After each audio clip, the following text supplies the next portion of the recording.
Good evening. Audible ആണോ ഓൺലൈനുള്ളവർക്ക്?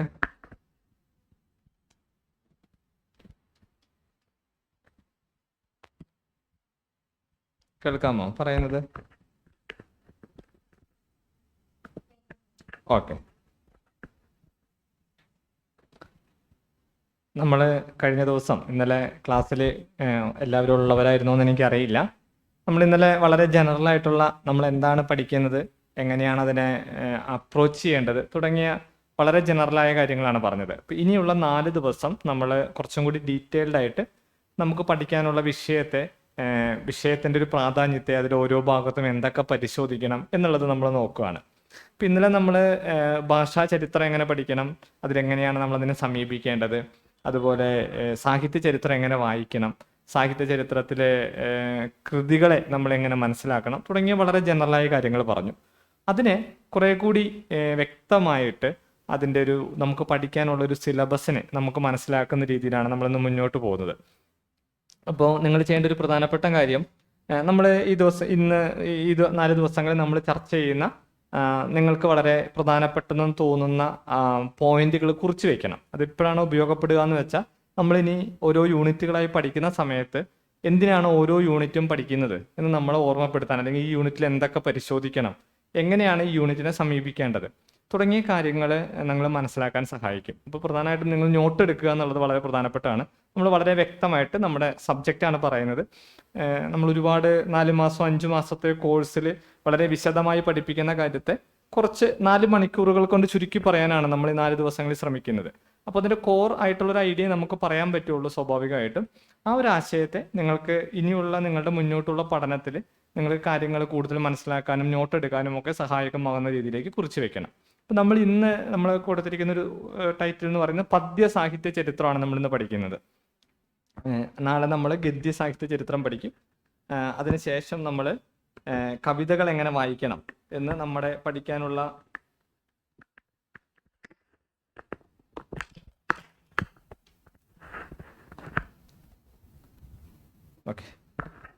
നമുക്ക് പഠിക്കാനുള്ള കവിതകൾ വായിച്ചിട്ട് നമ്മൾ കവിതകൾ എങ്ങനെ വായിക്കണം എന്നുള്ളത് നോക്കും. അതിനുശേഷം നമ്മൾ ഗദ്യ സാഹിത്യം, കഥകളും നോവലും ഒക്കെ എങ്ങനെ വായിക്കണം, അതിലെന്തിനാണ് നമ്മൾ പ്രാധാന്യം കൊടുക്കേണ്ടതെന്ന് നോക്കും. അപ്പോൾ നമുക്ക് ഇന്ന് മലയാളത്തിലെ കവിതാ സാഹിത്യ ചരിത്രത്തെ നമുക്കൊന്ന് പരിശോധിക്കാം.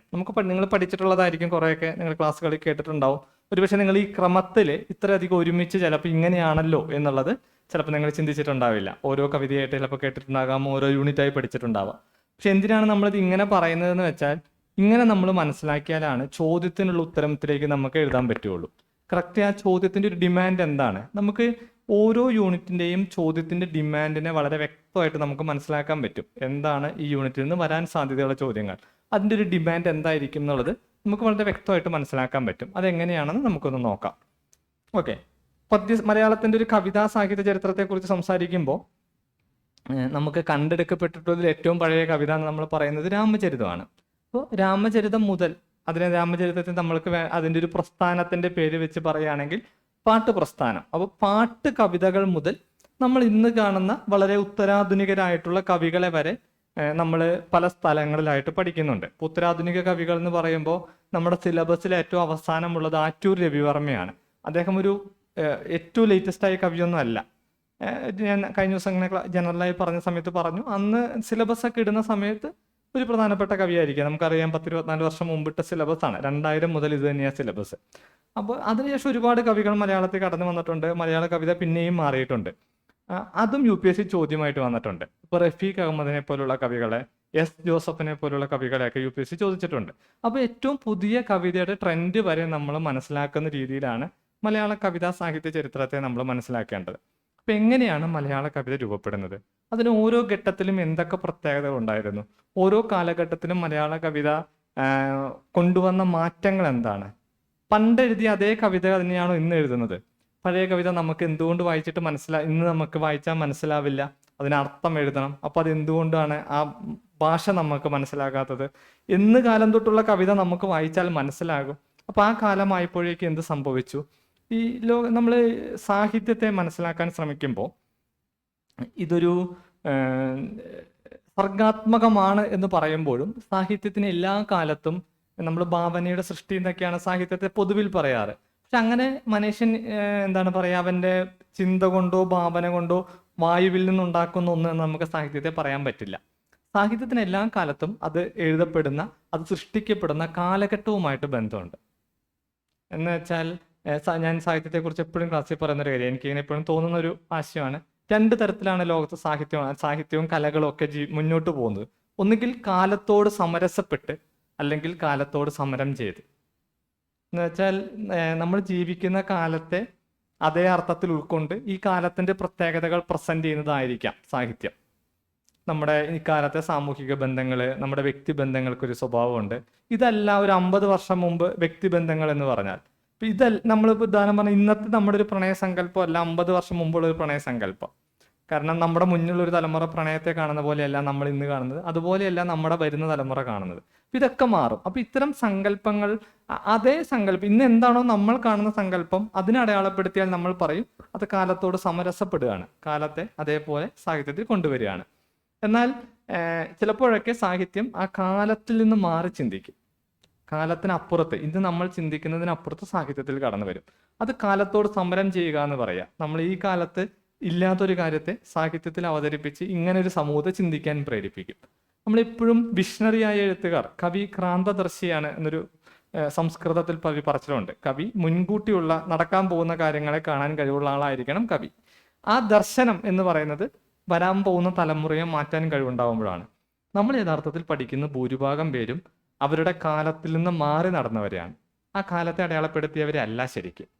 അതായത് നമ്മൾ പഠിക്കുന്ന ആശാൻ നോക്കിയാൽ, ആശാന്റെ മുൻപുള്ള കവികളെ പോലെ കവിത എഴുതിയ ആളല്ല. ആശാന് ശേഷം ആശാനെ പോലെ ഒത്തിരി പേര് എഴുതി, അവരൊന്നും നമ്മൾ പ്രധാനമായിട്ടും പഠിക്കുന്നില്ല. അതിനുശേഷം ഒരു വലിയ മാറ്റം ആര് കൊണ്ടുവന്നു? ഈ ചേഞ്ചസ് ആണ് നമ്മൾ ശരിക്കും പഠിക്കുന്നത്. അപ്പൊ മലയാളത്തിലെ പദ്യ സാഹിത്യ ചരിത്രം എങ്ങനെ വളർന്നു, ഓരോ കാലഘട്ടത്തിലും ഏതെല്ലാം കവികളിലൂടെയാണ് അത് വളരുന്നത്, എന്തൊക്കെയാണ് അതിന്റെ പ്രത്യേകതകൾ, നമുക്ക് സിലബസ് ഓറിയന്റഡ് ആയിട്ട് അതൊന്ന് പരിശോധിക്കാം. സിലബസിൽ എന്തൊക്കെയാണുള്ളത്, എങ്ങനെ നമ്മളത് പരിശോധിക്കണം. പാട്ട് മുതൽ ഇന്ന് വരെ എന്ന അർത്ഥത്തെ നമ്മൾ കൊടുത്തിരിക്കുന്നത്.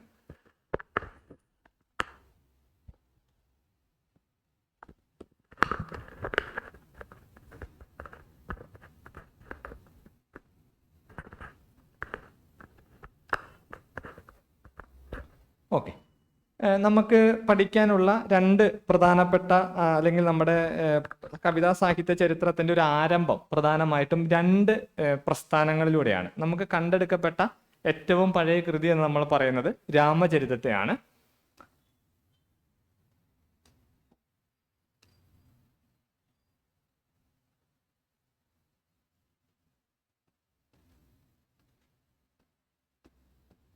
മലയാളത്തിലെ കവിത ആരംഭിക്കുന്നതായിട്ട് എന്ന് വെച്ചാൽ ഇതാണ് ആദ്യത്തെ കൃതി എന്ന് ഞാൻ എപ്പോഴും ക്ലാസ്സിൽ കണ്ടെടുക്കപ്പെട്ട എന്നാണ് പറയാറ്. കാരണം ആദ്യമായിട്ട് എഴുതിയ കവിത എന്തായാലും ഇതൊന്നും ആയിരിക്കില്ല. ഇങ്ങനത്തെ ഒരു കവിത എഴുതണമെങ്കിൽ അതിനു മുൻപും ആ കാലഘട്ടത്തിലും മറ്റു പല കവിതകളും ഉണ്ടാകണം. അല്ലാതെ നമ്മളൊരു പെട്ടെന്നൊരു ദിവസം ഇങ്ങനെ ഒരു കവിത എഴുതാമെന്ന് ചിലപ്പോൾ ചിന്തിക്കാനുള്ള സാധ്യത കുറവാണ്. എന്ന് വെച്ചാൽ ആ കാലത്തൊന്നും സൂക്ഷിച്ചു വെക്കാനുള്ള സംവിധാനം നമ്മുടെ കാലഘട്ടത്തിലില്ല. അതുകൊണ്ട് നമുക്ക് കണ്ടെടുക്കപ്പെട്ടതിൽ ഏറ്റവും പഴക്കമുള്ള കൃതിയെന്ന് കൂടുതൽ ഈ ഗവേഷകർ അഭിപ്രായപ്പെട്ടിട്ടുള്ള രാമചരിതമാണ്. അപ്പോൾ രാമചരിതം എന്ന് പറയുന്ന കവിതയിൽ തുടങ്ങുന്ന ഒരു കവിതാ ചരിത്രമാണ് മലയാള കവിതയ്ക്കുള്ളതെന്ന് വേണമെങ്കിൽ പറയാം, അല്ലേ? രാമചരിതമാണ് ഏറ്റവും പ്രാചീനമായ കവിത. അത് നമ്മൾ പിന്നീട് രാമചരിതം എന്ന് പറയുന്ന ഒരു കവിത കിട്ടുന്നു. കുറെ കാലം കഴിഞ്ഞിട്ട് ധാരാളം കവിതകൾ പിന്നീടും കിട്ടുന്നുണ്ട്. ഇപ്പോൾ തിരുനിഴൽമാല,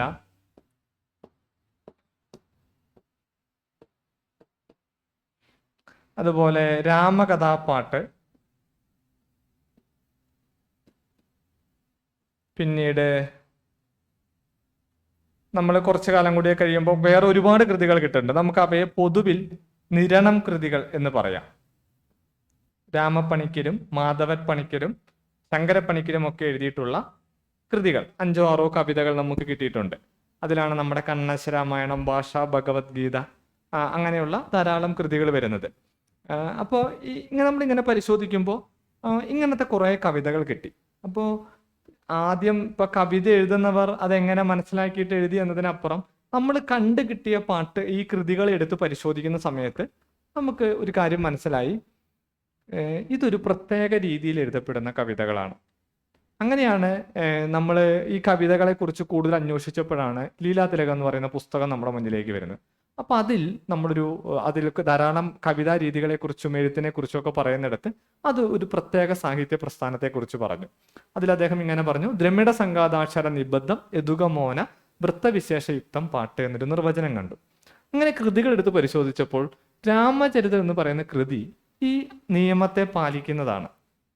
എന്ന് വെച്ചാൽ അക്കാലത്ത് കവികൾ എഴുതുന്ന ഒരു പ്രത്യേക കവിതാ രീതിയായിട്ടാണ് നമ്മൾ പിന്നീട് ആ പ്രസ്ഥാനത്തെ പാട്ട് എന്ന പേരിൽ അടയാളപ്പെടുത്തിയത്. ഈ പാട്ട് എന്താണെന്നുള്ള നിർവചനം നമ്മൾ കണ്ടെന്നത് ഒരു സംസ്കൃതത്തിൽ എഴുതപ്പെട്ട ഒരു ലക്ഷണശാസ്ത്ര ഗ്രന്ഥത്തിലാണെങ്കിലും ഇത് യഥാർത്ഥത്തിൽ കേരളത്തിൽ ഒരു കാലഘട്ടത്തിൽ കവികൾ ഒരു പ്രത്യേക രീതിയിൽ കവിത എഴുതാനുള്ള ഒരു ശ്രമം നടത്തിയതാണ്. എന്തുകൊണ്ടാണ് പാട്ടിനെ നമ്മൾ മലയാള കവിതയുടെ പാരമ്പര്യമായിട്ട് അടയാളപ്പെടുത്തുന്നു ചോദിച്ചാൽ, ഇതേ സമയത്ത് തന്നെ നമുക്ക് മണിപ്രവാളം എന്ന് പറയുന്ന നമുക്കറിയുന്ന പോലെ വൈശ്യകതന്ത്രം മുതലുള്ള കൃതികൾ കിട്ടിയിട്ടുണ്ട്. അതിലേക്ക് ഞാൻ വരാം. എന്നാലും എന്തുകൊണ്ട് നമ്മൾ പാട്ടിനെ മലയാള കവിതാ പാരമ്പര്യം എന്ന് പറയുന്നു എന്ന് ചോദിച്ചാൽ, നിങ്ങൾ പഠിക്കുന്ന സമയത്തൊക്കെ പല ഡോക്ടർ എം ലീലാവതിയുടെ ചില കോട്ടുകളൊക്കെ ഉണ്ട്. മലയാള കവിതാ പാരമ്പര്യത്തിന്റെ ഏറ്റവും പഴക്കമുള്ളതാണ് പാട്ട്. അപ്പൊ അതേ കാലഘട്ടത്തിൽ എഴുതിയ വൈശ്യകതന്ത്രത്തെ എന്തുകൊണ്ട് നമ്മൾ മലയാള കവിതാ പാരമ്പര്യം എന്ന് പറയുന്നില്ല എന്ന് ചോദിച്ചാൽ, ഇതിനൊരു കാരണം പാട്ട് കവികൾ അക്കാലത്ത് അന്ന് വരെ നിലവിലിരുന്ന കവിതാ സമ്പ്രദായത്തെ വ്യത്യസ്തമായ രീതിയിൽ സമീപിക്കാൻ ശ്രമിച്ചവരാണ്. നമ്മൾ ഈ പാട്ട് കണ്ടെടുക്കുന്നതിന് മുമ്പ് ഇവിടെയുള്ള സാഹിത്യം എന്ന് പറയുന്നത് സംസ്കൃത സാഹിത്യമാണ് പ്രധാനം. പിന്നെ സംഘകാല സാഹിത്യമാണ്. ചെന്തമിഴ് എന്ന് പറയുന്നത് രീതിയിൽ എഴുതപ്പെടുന്ന സംഘകാല സാഹിത്യം. ഈ സംഘകാല സാഹിത്യത്തിൽ ഉണ്ടായിരുന്നത്, അതായത് തമിഴ് ഭാഷയിൽ എഴുതപ്പെടുന്ന സാഹിത്യം, അക്കാലത്തെ രാജാക്കന്മാരെ കുറിച്ച് സംസാരിക്കുന്നതാണ്. പിന്നെ സംസ്കൃതത്തിൽ അവരവരുടെ അഭിരുചികൾക്കനുസരിച്ച് പുരാണ കഥകളെയും പുരാണ സങ്കല്പങ്ങളെയും കുറിച്ചൊക്കെ എഴുതുന്ന ഒരു രീതിയുണ്ട്. അപ്പോൾ ഇങ്ങനെ രണ്ട് വ്യത്യസ്ത രീതികൾ ഇവിടെ ഉണ്ട്. ഒരു കൂട്ടര് ഈ പറയുന്ന സാമൂഹിക ജീവിതത്തെക്കുറിച്ച് എഴുതുന്നു, ഒരു കൂട്ടർ പുരാണത്തെക്കുറിച്ച് എഴുതുന്നു. ഈ പുരാണത്തെക്കുറിച്ച് എഴുതുന്ന സമയത്ത് അത് സംസ്കൃതത്തിൽ മാത്രമാണ് അവർ എഴുതുന്നത്. എന്ന് വെച്ചാൽ സംസ്കൃതം അറിയുന്നവർക്ക് വേണ്ടിയാണ് അവർ സാഹിത്യം എഴുതുന്നത്. എന്ന് വെച്ചാൽ സാധാരണ ആളുകളെ അവർ ഈ കവിതയൊന്നും വായിക്കണമെന്ന് ആഗ്രഹിക്കുന്നില്ല. സംസ്കൃതം അറിയുന്ന ആളാണെങ്കിൽ നിങ്ങൾക്ക് ആ കവിത വായിക്കാം, ആസ്വദിക്കാം, ഭക്തി അനുഭവിക്കാം, ഈശ്വരന്മാരെ കുറിച്ച് അറിയാം. അപ്പോൾ അതൊരു ജാതിബോധത്തിന്റെയും കൂടി അടയാളപ്പെടുത്തലാണ്. അവിടെയാണ് പാട്ട് കവികൾ മലയാളത്തിൽ, അതെന്ന് വെച്ചാൽ ഈ സംസ്കൃതത്തിൽ നിന്നും വിഭിന്നമായൊരു കവിത ഉണ്ടാക്കണം എന്ന് നിർബന്ധം പിടിച്ചത്. അപ്പൊ അവര് അന്ന് അതിന് ശ്രമിക്കുന്ന ഒരു കാര്യം, അതുകൊണ്ട് അവര് അതിന്റെ നിയമത്തെ ഒരുപക്ഷെ അങ്ങനെ ചിട്ടപ്പെടുത്തിയിട്ടുണ്ടാവുക. ദ്രാവിഡ അക്ഷരമാല മതി കവിത എഴുതാൻ എന്ന് വെച്ചാൽ അന്ന് അവർക്ക് സംസ്കൃതം അറിയില്ലെന്നല്ല അതിനർത്ഥം. നമ്മൾ ഈ കവിതകൾ പരിശോധിച്ചാൽ ധാരാളം സംസ്കൃത പദമുണ്ട്. അവർ രൂപമാറ്റം വരുത്തുക ചെയ്യുന്നത്. എന്ന് വെച്ചാൽ സംസ്കൃതത്തോടുള്ള ഒരു തരം വെല്ലുവിളിയാണ് ഭാഷയിൽ അവരന്ന് നടത്തുന്നത്. എന്ന് വെച്ചാൽ തമിഴ് അക്ഷരമാലയാണ് അവരുടെ ദേശത്ത് പ്രചാരത്തിലുള്ളത്. അതിലേക്ക് സംസ്കൃത വാക്കുകളും സംസ്കൃതം സംസാരിക്കുന്ന ആളുകളൊക്കെ വന്നിട്ടുണ്ട്. പക്ഷേ നമ്മുടെ സ്വത്വബോധം പോലെ അവർ വിചാരിച്ചു ഇതിൽ തമിഴ് അക്ഷരമാല മാത്രം ഉപയോഗിച്ചാൽ മതി, സംസ്കൃതം വേണ്ട. ഒരുതരം പ്രതിരോധം, ഒരു കാവ്യ പ്രതിരോധം എന്ന് വേണമെങ്കിൽ പറയാം. പക്ഷേ കഥ പറയാൻ അവർ തിരഞ്ഞെടുത്തത് അതുവരെ തമിഴ് രീതിയിൽ പറഞ്ഞിട്ടുള്ള കഥകളല്ല. എന്ന് വെച്ചാൽ ചെന്തമിഴ് സാഹിത്യമായിട്ടുള്ള സംഘകാല സാഹിത്യം സംസാരിച്ചിട്ടുള്ള വിഷയങ്ങളെയല്ല അവർ കഥ പറയാൻ വേണ്ടി തിരഞ്ഞെടുത്തത്. പകരം അതുവരെ സംസ്കൃതത്തിൽ പറഞ്ഞ കഥകളെ സാധാരണക്കാരിലേക്ക് എത്തിക്കാനുള്ള ഒരു ശ്രമമാണ്. അപ്പൊ മലയാള കവിതയുടെ ഒരു പാരമ്പര്യത്തെ നമ്മൾ മനസ്സിലാക്കേണ്ടത്, ഇത് ഞാൻ വളരെ ജനറൽ സ്റ്റേറ്റ്മെന്റ് ആയിട്ട് പറയല്ല, നമുക്ക് പഠിക്കാനുള്ള കവിതകളിൽ തന്നെ ഇതുണ്ട്. ഒഴിയിൽ ചെറിയവർക്കറിയുമാർ ഉരചെയ്വാൻ എന്നാണ് രാമചരിതത്തിൽ പറയുന്നത്. രാമന്റെ കഥ രാമചരിതം ഊഴിയിൽ ചെറിയവർക്കറിയാൻ വേണ്ടി പറയാൻ എന്ന് പറയുന്നുണ്ട്. മറ്റൊരു സ്ഥലത്ത് പറയുന്നുണ്ട് മന്ദപ്രജ്ഞന്മാർക്ക് അറിവാനായി എന്നാണ് കണ്ണശ രാമായണത്തിൽ പറയുന്നത്. ഒരു പൊളിറ്റിക്കലാണ് ശരിക്കും ആ കവിത. എന്ന് വെച്ചാൽ നമ്മൾ പറയില്ലേ, രാഷ്ട്രീയമായിട്ടാണ് സാഹിത്യത്തെ അന്ന് അവർ കണ്ടത്. അപ്പോ ഇതിന് വേറൊരു പശ്ചാത്തലം കൂടിയുണ്ട്. എന്തുകൊണ്ട് അവര് കേരളത്തിലെ ആളുകൾക്ക് മനസ്സിലാകാവുന്ന രീതിയിലേക്ക് കവിത എഴുതാൻ ശ്രമിച്ചു എന്ന് ചോദിച്ചാൽ, അതേ സമയത്ത് നമ്മളിവിടെ കാണുന്ന സംസ്കൃതവും മലയാളവും കൂട്ടിക്കലർത്തിയിട്ടുള്ള മണിപ്രവാളം എന്ന് പറയുന്ന സാഹിത്യ കൃതികൾ, നമ്മൾ അടുത്തത് അത് പറയാൻ പോകുന്നുണ്ടെങ്കിലും അതൊന്ന് മനസ്സിൽ വെച്ചാൽ നിങ്ങൾക്ക് പരിശോധിച്ചാൽ അറിയാം, ഇത് മുഴുവൻ അക്കാലത്ത് സംഭോഗ ശൃംഗാരവും സുഖലോലുപതയും സ്ത്രീ സൗന്ദര്യ വർണ്ണനയും ഒക്കെ അടയാളപ്പെടുത്തുന്ന, വേണമെങ്കിൽ ധാർമ്മികമായി മൂല്യച്യുതിയുള്ള ഒരു സമൂഹത്തെയായിരുന്നു അടയാളപ്പെടുത്തിയത്. എന്ന് വെച്ചാൽ നമ്പൂതിരി സമുദായം കേരളത്തിൽ അത്രയധികം ആധിപത്യം സ്ഥാപിക്കുകയും അവരുടെ ഇടപെടലുകൾ വഴി കേരളത്തിൽ വേണമെങ്കിൽ ഒരു അരാജകത്വ പ്രവണത എന്നോ അല്ലെങ്കിൽ കേരളം ഒരു വേശ്യാലയമായി എന്നൊക്കെ തോന്നുന്ന രീതിയിലേക്കുള്ള ഒരു അധപ്പതനം സംഭവിച്ചു, ഒരു മൂല്യച്യുതി സംഭവിക്കുകയാണ്. മണിപ്രവാള കവിതകൾ പരിശോധിച്ചാൽ നമുക്കറിയാം അവിടെ കാണുന്ന മുഴുവൻ സ്ത്രീകളും സൗന്ദര്യം വർണ്ണിക്ക്. ഈ സ്ത്രീകളെ കാണാൻ വേണ്ടി ഒരുപാട് ആളുകൾ പോകുന്നു. അവരുടെ വാതിൽ പടിക്കൽ കാത്തു നിൽക്കുന്ന ആളുകളുടെ കഥ പറയുന്നു. അപ്പോൾ സ്വാഭാവികമായും അങ്ങനെ വായിച്ചാൽ അന്നത്തെ കേരളത്തെ കുറിച്ച് എന്ന് വെച്ചാൽ അത് എന്തൊരു കേരളമായിരുന്നു നമുക്ക് തോന്നിപ്പോവും. അപ്പോൾ അങ്ങനെയുള്ളൊരു കാലത്ത് ഒരു സൈഡിൽ സംസ്കൃതമൊക്കെ അറിയുന്ന പണ്ഡിതരായ ആളുകൾ അതിനെ ഇങ്ങനെ നോക്കിക്കാണുന്ന സമയത്താണ് ഇവിടെ അതിനെ പ്രതിരോധിക്കാൻ വേണ്ടി ഒരു കവിതാ പ്രസ്ഥാനം രൂപപ്പെടുന്നത്. പാട്ട് എന്ന് പറയുന്ന കവിതാ പ്രസ്ഥാനത്തെ നമ്മൾ ആ അർത്ഥത്തിൽ വേണം മനസ്സിലാക്കാൻ. അത് രാമചരിതത്തിൽ തുടങ്ങി ഒടുവിൽ കൃഷ്ണഗാഥ വരെ എത്തി നിൽക്കുമ്പോഴും അതിനൊറ്റ കാവ്യ ലക്ഷ്യമേ ഉണ്ടായിരുന്നുള്ളൂ, അത് ഭക്തിയായിരുന്നു. നിരണം കൃതികൾ, അതിൽ ഞാൻ കൃഷ്ണഗാഥ കൂടി എഴുതി ചേർക്കുകയാണ്. ഇതെല്ലാം ഒരുപാട് ഇവരുടെ അകത്ത് മാറ്റങ്ങളുണ്ട്, പക്ഷെ ഇതെല്ലാം പൊതുവായി ഒരു പോയിന്റിൽ ഒന്നിക്കുന്നുണ്ട്. അത് ഭക്തിയും ധർമ്മവുമാണ്. അതോടൊപ്പം തന്നെ വേറൊരു കാര്യം ശ്രദ്ധിച്ചാൽ ഇവരെല്ലാം പുരാണ കഥകൾ പറയുമ്പോൾ തന്നെ അക്കാലത്ത് ആളുകളെ അതിലേക്ക് ആകർഷിക്കുക. അതെന്ന് വെച്ചാൽ ചുമ്മാ ആശയം പറഞ്ഞ എപ്പോഴും ഭക്തിക്ക് നമ്മുടെ എല്ലാ കാലത്തും ഭക്തി അല്ലെങ്കിൽ നമ്മുടെ വിശ്വാസത്തിന് നേരിട്ടുള്ള ആത്മീയ തലം മാത്രമല്ല, ആളുകളെ അതിനെ ആകർഷിക്കാൻ പല തലങ്ങളുണ്ടാകും. ഇപ്പം നമ്മുടെ നാട്ടിൽ തന്നെ പരിശോധിച്ചാൽ ക്ഷേത്രങ്ങൾക്കെല്ലാം പല ഭാവങ്ങളാണ്. റൊമാൻറ്റിക് ഭാവമുള്ള ദൈവങ്ങളുണ്ട്, വീരശൂരന്മാരായ ദൈവങ്ങളുണ്ട്, കുറച്ച് വയലൻസ് ഉള്ള ദൈവങ്ങളുണ്ട്. ദൈവസങ്കല്പങ്ങളെ കുറിച്ചാണ് പറയുന്നത് അല്ലെ. ഭദ്രകാളി പോലെയുള്ള ക്ഷേത്രങ്ങളൊക്കെ കുറച്ച് വയലൻസ് ഉള്ള സ്ഥലങ്ങളാണ്. അതുപോലെ തന്നെ കൃഷ്ണന്റെ അമ്പലങ്ങൾക്ക് ഒരു റൊമാൻറ്റിക് ഭാവമുണ്ട്. ഇപ്പൊ കൃഷ്ണനും രാധയും അങ്ങനെയുള്ള കോമ്പിനേഷൻ അമ്പലങ്ങളുണ്ട്. ശിവന്റെ അമ്പലങ്ങൾക്ക് കുറച്ച് രൗദ്രഭാവമോ അല്ലെങ്കിൽ വീരഭാവമുണ്ട്.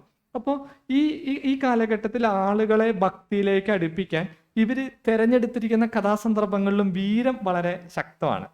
എന്ന് വെച്ചാൽ വീരകഥകളാണ്. അതായത് ഇപ്പോൾ രാമചരിതം പരിശോധിച്ചാൽ രാമന്റെ പോരാട്ടം, യുദ്ധകഥയാണ് തിരഞ്ഞെടുക്കുന്നത്. അപ്പോൾ അതിന്റെ അടിസ്ഥാനം നമ്മൾ ഈ പറയുന്നത് പോലെ രണ്ടും വേണം. അതായത് അതിനെക്കുറിച്ചാണ് ഡോക്ടർ ലീലാദി പറഞ്ഞത്.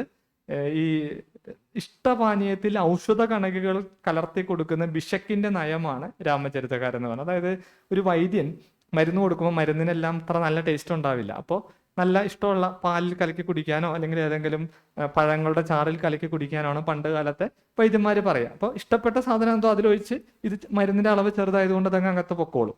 അതുപോലെയായിരുന്നു അക്കാലത്ത് കവിയുടെ രാമചരിതം എഴുതിയ ആളുടെ ഉദ്ദേശം. വായിക്കുമ്പോൾ നമുക്ക് യുദ്ധം വായിക്കുന്നത് കൊണ്ട് വീരം ഇഷ്ടപ്പെടുന്ന ആളുകൾക്ക് അത് ഇഷ്ടപ്പെടും. അപ്പൊ മൊത്തത്തിൽ നമുക്ക് കവിത വായിക്കാനൊരു ഇഷ്ടം തോന്നും, പക്ഷെ അതിനകത്ത് അന്തർലീനമായി കിടക്കുന്നത് ഭക്തിയാണ്. അപ്പോൾ എഫക്റ്റ് ഉണ്ടാവും, ഭക്തിക്ക് നല്ല എഫക്റ്റ് ഉണ്ടാവും. ഭക്തി മാത്രമാണ് ചിലപ്പോൾ നമ്മളൊന്ന് വായിക്കണമെന്നില്ല. അപ്പോൾ ഭക്തിയാണ് മരുന്നായിട്ട് പറയുന്നത്. ഭക്തി കുറവാണ് ശരിക്കും നോക്കിയാൽ. ഭക്തി അടയാളപ്പെടുത്താൻ ഏറ്റവും നല്ലത് യുദ്ധകാന്ഡം എടുക്കണം എന്നില്ല. പക്ഷെ യുദ്ധകാന്ഡം എടുത്തത് കൊണ്ട് ആളുകൾ കൂടുതൽ യുദ്ധമൊക്കെ വായിച്ച് രസിക്കുക. അപ്പൊ അതിലൂടെ ദൈവം വന്ന് ദൈവത്തിന്റെ ശക്തിയിലൂടെ അത് യുദ്ധം ജയിക്കുന്നു എന്ന് വരുമ്പോൾ നമ്മൾക്കൊരു ഭക്തി, പവർഫുള്ളായ ഒരാളെ നമ്മളും ആരാധിക്കുന്നു. അപ്പോൾ ഈ ഭക്തിയെ പിന്നീട് ഓരോന്നിലും പലതരത്തിലാണ് കാണുന്നത്. ഇത് രാമചരിതകാരനെ കുറിച്ച് അങ്ങനെ പറഞ്ഞ് കണ്ണശനിലേക്ക് വരുമ്പോൾ കണ്ണശ രാമായണത്തിൽ കൂടുതൽ ഭക്തിക്കാണ് പ്രാധാന്യം. കണ്ണശനെ നമ്മൾ ഭക്തി പ്രസ്ഥാനമാക്കി മാറ്റി എന്നൊക്കെ പറയും. അപ്പോൾ കൃഷ്ണഗാഥയിലേക്ക് വരുമ്പോൾ അതിന് ചില മാറ്റങ്ങൾ കൂടിയുണ്ട്. പക്ഷെ ഇതിന്റെ എല്ലാം ഏറ്റവും കോറായിട്ടുള്ള ആശയം ഭക്തി തന്നെയാണ്. അതുകൊണ്ടാണ് അത്യുതൻ തന്നയുടെ നൽചരിതങ്ങൾ അജ്ഞരായുള്ളവരെ ബോധിപ്പാനായി എന്നാ കൃഷ്ണഗാഥയെ പറഞ്ഞത്. എല്ലാവർക്കും ഒറ്റ ലക്ഷ്യമുള്ളൂ, സാധാരണക്കാരുടെ ഇടയിൽ ഭക്തി വളർത്താം. അതിന്റെ ആശയം എവിടെ കിടക്കുന്നത് വെച്ചാൽ മലയാളത്തിൽ, അതുകൊണ്ട് തന്നെ മലയാള കവിതാ പ്രസ്ഥാനം ആരംഭിക്കുന്നത് ഒരു പ്രതിരോധ ശക്തിയായിട്ടാണെന്ന് വേണമെങ്കിൽ പറയാം. കേരളീയ സമൂഹത്തിൽ ഒരു മാറ്റം വേണം, അതായിരുന്നു അവരുടെ ആവശ്യം. അപ്പോൾ നമ്മൾ ഈ സാഹിത്യ ചരിത്രം പരിശോധിക്കുമ്പോൾ, മലയാള കവിതാ സാഹിത്യ ചരിത്രം പഠിക്കുമ്പോൾ പാട്ടിനെ കുറിച്ച് പരിശോധിക്കുന്നിടത്ത് എങ്ങനെയാണ് ഇവർ സമൂഹത്തിൽ ഇടപെട്ടത്, അത് രാമചരിതത്തിൽ നിന്നും നിരണം കൃതികളിലേക്ക് വരുമ്പോൾ ഒരു വലിയ ഷിഫ്റ്റ് നമുക്ക് കാണാം. കാരണം നിരണം കൃതികളെ കുറിച്ച് നമ്മൾ പറയുന്നത് നമ്മൾ ഭക്തിയെ ഒരു പ്രസ്ഥാനത്തിലേക്ക് വളർത്താൻ സഹായിച്ചത് നിരണം കൃതികളാന്ന് പറയും. നിരണം കൃതികളെല്ലാം നമ്മൾ ഭാഗവതം, ഭഗവത്ഗീത, രാമചരിതം, ഭാരതം, കണ്ണശ ഭാരതം ഇങ്ങനെ പറഞ്ഞ് നമ്മുടെ അക്കാലത്തെ പുരാണ കഥകളെല്ലാം തന്നെ ഭക്തിയിലൂടെ ആവിഷ്കരിക്കാൻ നിരണം കവികൾ ശ്രമിക്കുന്നുണ്ട്.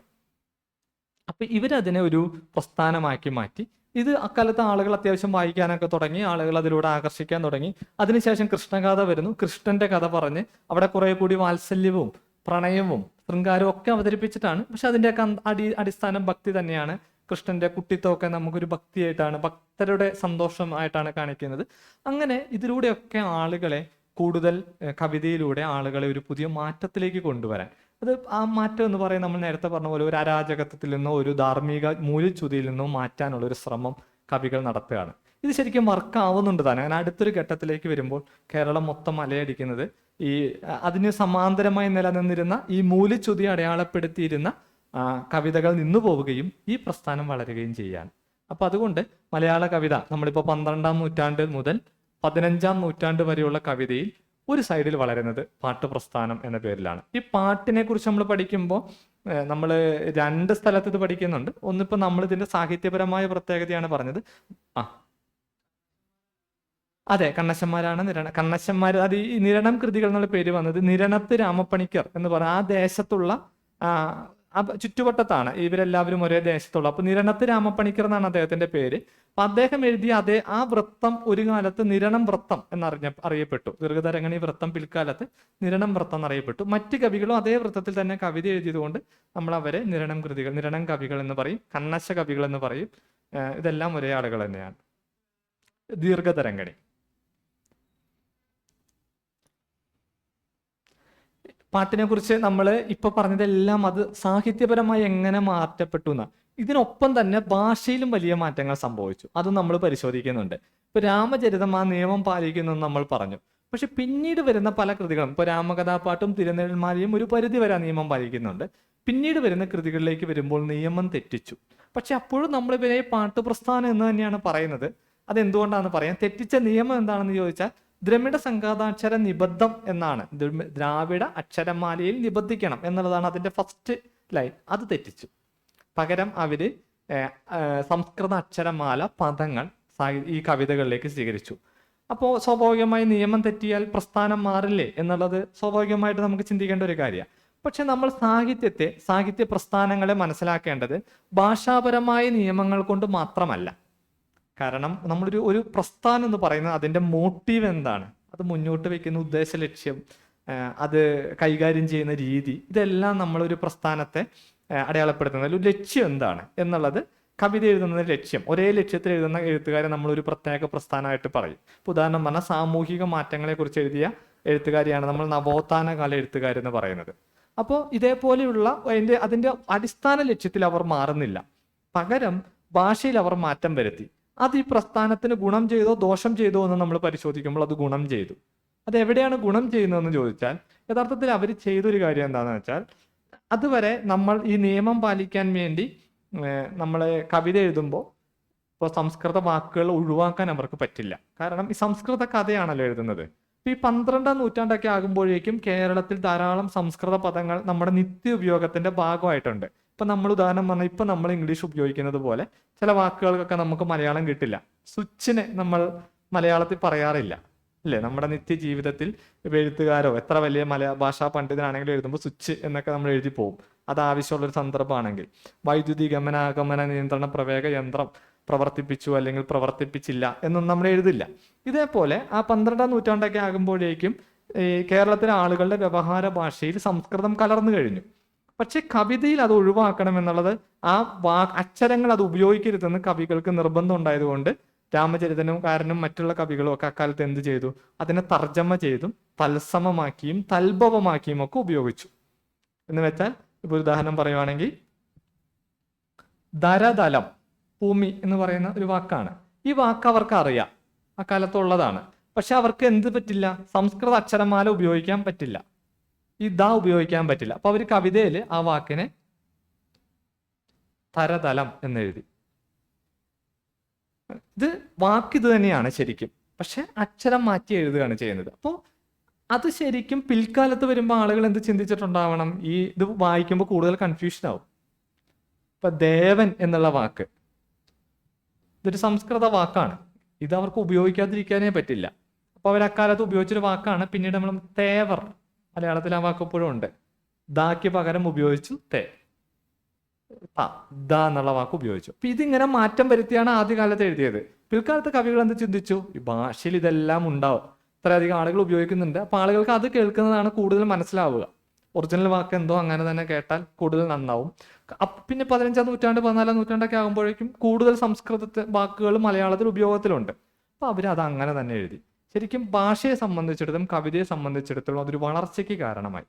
ഇതാണ് നമ്മൾ മലയാള ഭാഷ അവർ മാനകീകരിച്ചു എന്ന് പറഞ്ഞത്. ഈ മാനകീകരണം എന്ന വാക്ക് ചോദ്യത്തിലൊക്കെ നിരന്തരം കടന്നു വരുന്നതാണ്. മാനകീകരണം എന്ന് പറഞ്ഞാൽ സ്റ്റാൻഡേർഡൈസേഷൻ എന്നാണ് ആ വാക്കിന് അർത്ഥം. സ്റ്റാൻഡേർഡ് ഫോമിലേക്ക് ആക്കുക എന്ന് പറയില്ലേ,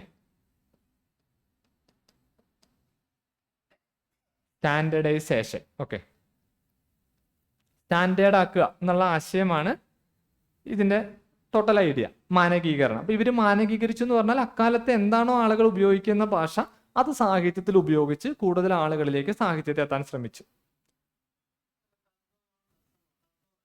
ഈ രൂപമാറ്റം വരുത്തുന്നതിന് തൽഭവം, തൽസമം എന്ന് പറയുന്നത് എങ്ങനെയോ ഉണ്ടോ. ഇപ്പോൾ ചില വാക്കുകൾ ഇപ്പൊ സംസ്കൃതം ആണെങ്കിലും നമുക്ക് അങ്ങനെ തന്നെ പോയി. ഓക്കെ, ചില വാക്കുകൾ നമുക്ക് അങ്ങനെ തന്നെ എഴുതാൻ പറ്റും.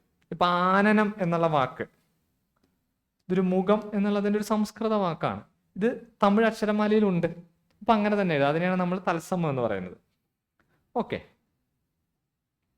അപ്പോൾ ഇങ്ങനെയുള്ള എഴുത്ത് രീതികളിലൂടെ ഈ കവികളെല്ലാം ചെയ്ത കാര്യം നമ്മൾ നേരത്തെ പറഞ്ഞ പോലെ കൂടുതൽ കവിത ആളുകളിലേക്ക് എത്തിക്കാൻ ശ്രമിച്ചു. അതുകൊണ്ടാണ് നമ്മൾ അവയെ ഇപ്പൊ നമ്മൾ പഠിക്കുന്ന സമയത്ത് സാഹിത്യപരമായി എങ്ങനെ ഇടപെട്ടു എന്നും ഭാഷാപരമായി എങ്ങനെ ഇടപെട്ടു എന്നും പഠിക്കണം. രണ്ടും വളരെ പ്രധാനപ്പെട്ടതാണ്. അപ്പോൾ നമ്മൾ കവികളെ കുറിച്ച് അത് പഠിച്ചു. പിന്നെ നമ്മൾ കൃഷ്ണഗാഥയിലേക്ക് വരുമ്പോൾ കൃഷ്ണഗാഥാകാരനെ പറയുന്നതിന് മുമ്പ് ഈ രണ്ടുപേരും പാട്ടിനെ വളരെ നന്നായി വളർത്തി രണ്ട് കാലഘട്ടത്തിൽ വളർന്നു എന്ന് പറയാം. നമുക്ക് മണിപ്രവാൾ ഒന്ന് നോക്കാം. എന്താണെന്ന് വെച്ചാൽ കൃഷ്ണഗാഥയ്ക്ക് പാട്ടിൽ തന്നെയാണ് കൃഷ്ണഗാഥാകാരൻ കവിതകൾ എഴുതുമ്പോഴും അദ്ദേഹം അക്കാലത്ത് പോപ്പുലർ ആയിട്ടുള്ള ഒരു സാഹിത്യ പ്രസ്ഥാനമായിരുന്നു മണിപ്രവാളം. അതിൻ്റെയും നല്ല വശങ്ങൾ അദ്ദേഹം എടുത്തു. അപ്പൊ കൃഷ്ണഗാഥയെ നമ്മൾ പ്രസ്ഥാനപരമായി പാട്ടുപ്രസ്ഥാനം എന്ന് പറയുമ്പോഴും കവിതാപരമായി നോക്കുമ്പോൾ അതിൽ മണിപ്രവാളത്തിന്റെ ഘടകങ്ങളും കാണാം. നമുക്ക് എന്താണ് മണിപ്രവാളം എന്നൊന്ന് നോക്കാം. മണിപ്രവാളത്തിലേക്ക് വരുമ്പോൾ വൈശ്വിക തന്ത്രത്തിലാണ് അതിന്റെ നമുക്ക് കണ്ടുകിട്ടിയതിൽ ഏറ്റവും പഴയ കൃതി വൈശ്വിക തന്ത്രമാണ്. നിങ്ങൾക്ക് അറിയായിരിക്കും വൈശ്വിക തന്ത്രം ഒരു അനംഗസേന എന്ന് പറയുന്ന വേശ്യയ്ക്ക് മുത്തശ്ശി എങ്ങനെയാണ് ഒരു മികച്ച വേശ്യയായി തീരുക എന്നുള്ളൊരു ഉപദേശം കൊടുക്കുന്ന കഥയാണ്. എന്ന് വെച്ചാൽ അക്കാലത്ത് ദേവദാസി സമ്പ്രദായം കേരളത്തിൽ ശക്തമായി നിലനിന്ന കാലമാണ്. ഇപ്പൊ മണിപ്രവാള കവിതകളിലൂടെ നമ്മൾ കടന്നു പോകുമ്പോൾ നമുക്ക് മനസ്സിലാവുന്ന കുറെ കാര്യങ്ങൾ എന്താണെന്ന് വെച്ചാൽ, ഞാൻ കവിതകൾ എല്ലാത്തിൻ്റെയും പേര് എഴുതുന്നില്ല, എന്നാലും അച്ചി ചരിതങ്ങൾ പൊതുവായിട്ട് എഴുതാം. ഉണ്ണിയച്ചി ചരിതം, ഉണ്ണിയാടി ചരിതം, ഉണ്ണിച്ചിരുദേവി ചരിതം, 3 കൃതികളാണ് കണ്ടുകിട്ടിയിട്ടുള്ളത്. സന്ദേശകാവ്യങ്ങളിൽ ഉണ്ണുനീല് സന്ദേശം,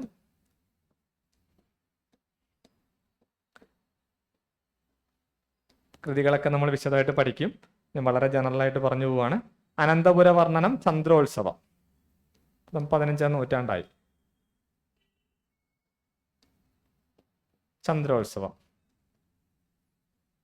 ഈ കൃതികളിലെല്ലാം പൊതുവായി കാണുന്ന മിക്കവാറും കൃതികളിൽ, അനന്തപുര വർണ്ണനം ഒഴിച്ച് മിക്കപ്പോൾ നമ്മൾ പറഞ്ഞ എല്ലാ കൃതികളിലും, ഇത് കൂടാതെയും ചെറിയ കൃതികളൊക്കെ ഉണ്ട്, ഭൂരിഭാഗം 90% കൃതികളിലും പൊതുവായി കാണുന്ന ഒരു സാധനം അക്കാലത്ത് ദേവദാസി സമ്പ്രദായത്തെ പാടിപ്പുകഴ്ത്തുന്ന ഒന്നാണ്.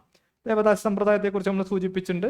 ദേവന്മാർക്ക് അക്കാലത്ത് സ്ത്രീകളെ സമർപ്പിക്കുകയും ആ സ്ത്രീകൾ ദൈവത്തിന്റെ ദാസിയായി നൃത്തമൊക്കെ അഭ്യസിച്ച് സുന്ദരികളായിരിക്കുകയും പിന്നീട് കാലക്രമേണ അവര് ഈ പറഞ്ഞ അക്കാലത്തെ വലിയ നമ്പൂതിരിമാരായിട്ടുള്ള അധികാരികളായിട്ടുള്ള ആളുകൾക്ക് കീഴ്പ്പെട്ട് അതൊരു വേശ്യാവൃത്തി പോലെയാണ്.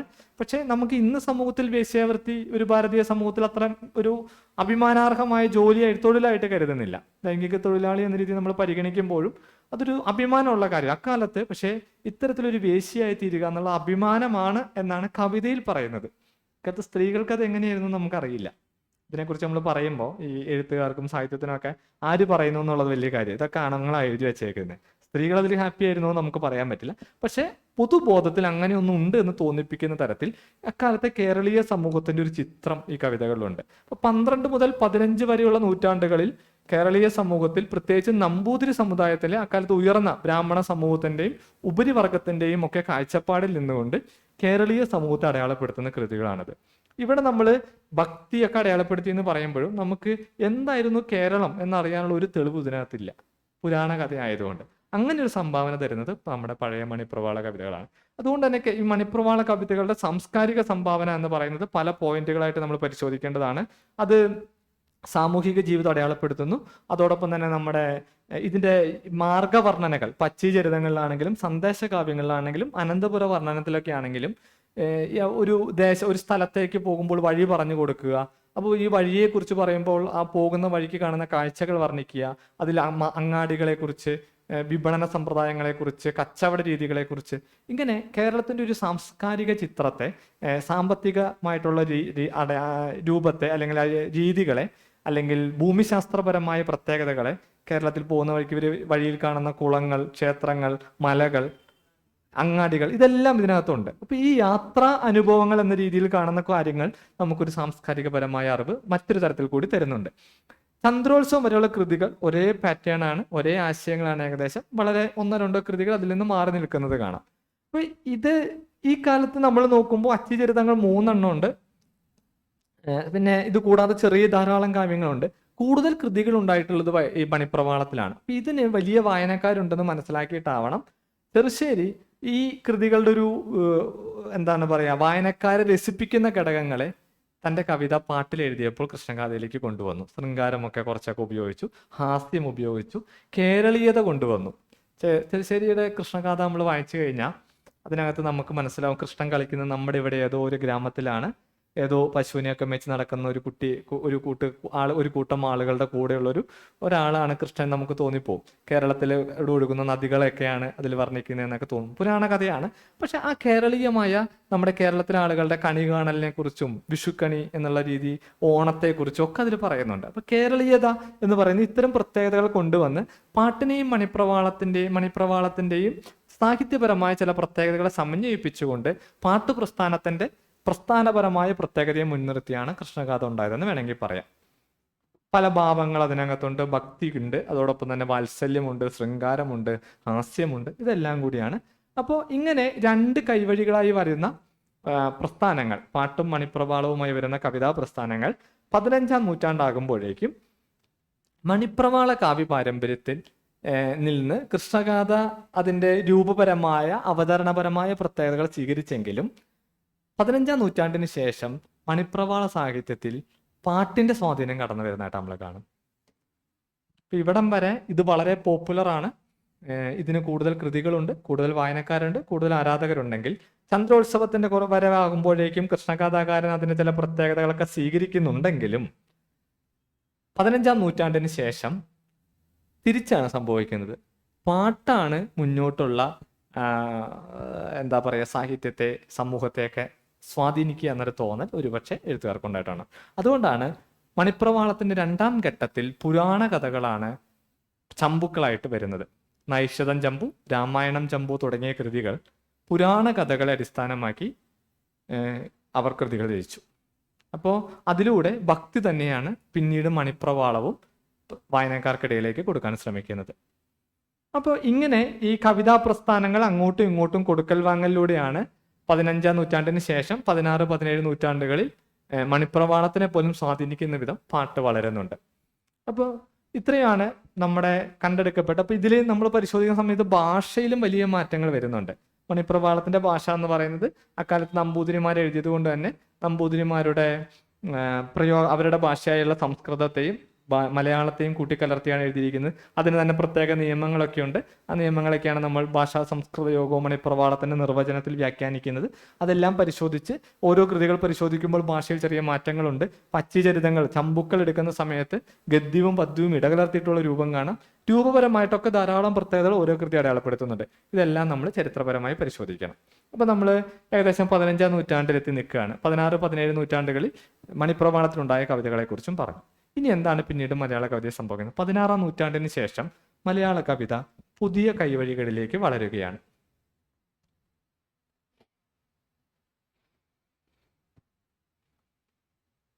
പതിനാറാം നൂറ്റാണ്ടിന് ശേഷം മലയാള കവിത ഈ പാട്ടും മണിപ്രവാളവുമായി വളർന്നു വന്ന കവിത ഒരു ഒറ്റ ശൈലിയിലേക്ക് ചില പ്രത്യേക കവിതകളിലൂടെ വളരുകയാണ്. ആ കാലഘട്ടത്തെ നമ്മൾ നിയോ ക്ലാസിക് കവിത അല്ലെങ്കിൽ ഭക്തി സാഹിത്യം എന്ന് പറയുകയാണ്. അപ്പോൾ എന്തുകൊണ്ട് വീണ്ടും പാട്ടിനെ നമ്മൾ മലയാള കവിതയുടെ പ്രാചീന രൂപം എന്ന് പറയുന്നു എന്ന് ചോദിച്ചാൽ, പാട്ടാണ് അടുത്ത ഘട്ടത്തിലെ മലയാള കവിതയെ തീരുമാനിച്ചത്. എഴുത്തച്ഛനെയും കുഞ്ചൻ നമ്പ്യാരെയും പൂന്താനത്തെയും ഒക്കെ സ്വാധീനിച്ചത് പാട്ട് പ്രസ്ഥാനം കൈകാര്യം ചെയ്ത പ്രമേയവും അതിൻ്റെ അടിസ്ഥാനവുമായിരുന്നു. മണിപ്രവാൾ അതോടുകൂടി അവസാനിച്ചു. ഈ ശൃംഗാര കാവ്യങ്ങൾ അല്ലെങ്കിൽ ഇത്തരത്തിലുള്ള വർണ്ണനകൾക്ക് പ്രാധാന്യമുള്ള സ്ത്രീ വർണ്ണനകൾക്കും അത്തരത്തിലുള്ള സുഖലോലുപമായിട്ടുള്ള സാമൂഹ്യ ജീവിതത്തെ അടയാളപ്പെടുത്തുന്ന ഒക്കെ ആയിട്ടുള്ള കാര്യങ്ങൾ 15-ാം നൂറ്റാണ്ടോടെ അവസാനിച്ചു. അതിനുശേഷം മലയാള കവിത മുന്നോട്ട് നയിച്ചത്, അല്ലെങ്കിൽ മലയാള കവിതയെ മുന്നോട്ട് നയിച്ചത് ഈ നിയോ ക്ലാസിക് കവിതയാണ്. നിയോ ക്ലാസിക് എന്ന് പറയുന്നത് ക്ലാസിക് കവിതകളെ നമ്മൾ മലയാളത്തിൽ അല്ലെങ്കിൽ സംസ്കൃതത്തിലൊക്കെ ക്ലാസിക് എന്ന് പറയുന്നത് പുരാണങ്ങളെയാണ്, ഇതിഹാസങ്ങളെയും പുരാണങ്ങളെയാണ്. ഇതിനെ അതിജീവിച്ച് ലോക സാഹിത്യത്തിൽ തന്നെ ഒരു ഘട്ടത്തിൽ അങ്ങനത്തെ കവിതകൾ ഉണ്ടായി. ലോക സാഹിത്യത്തിന് എല്ലാ സാഹിത്യത്തിനും ക്ലാസിക്സ് ഉണ്ട്. നമ്മൾ ഗ്രീക്ക് സാഹിത്യത്തിന് ക്ലാസിക് ഉണ്ട്, അതുപോലെ ഫ്രഞ്ച് സാഹിത്യത്തിന് ക്ലാസിക് ഉണ്ട്. അപ്പോൾ അങ്ങനെയുള്ള എല്ലാ കാലങ്ങളായിട്ട് നമ്മളിങ്ങനെ അടുക്കിപ്പറക്കി വെച്ചുകൊണ്ടിരിക്കുന്ന ഒരു സാധനമാണത്. അതിന്റെ സ്വാധീനത്തിൽ രൂപമാറ്റം വരുത്തിയ കവിതകളും കഥകളും ഒക്കെ ഉണ്ടായതിനെയാണ് നമ്മൾ നിയോ ക്ലാസിക് എന്ന് പറഞ്ഞത്. ക്ലാസിക് കൃതികളെ തന്നെ അതിജീവിച്ചുകൊണ്ട് പുതിയ കൃതികൾ രചിക്കുക, ഇതിനെയാണ് നിയോ ക്ലാസിക് എന്ന് പറയുന്നത്. മലയാളത്തിൽ അങ്ങനെ സംഭവിക്കുന്നത് കവിതയിൽ ഈ കാലഘട്ടത്തിലാണ്, 16 മുതൽ 18 വരെയുള്ള നൂറ്റാണ്ടുകൾ. നമ്മളപ്പോൾ അടുത്തൊരു ഘട്ടത്തിലേക്ക് വരികയാണ്.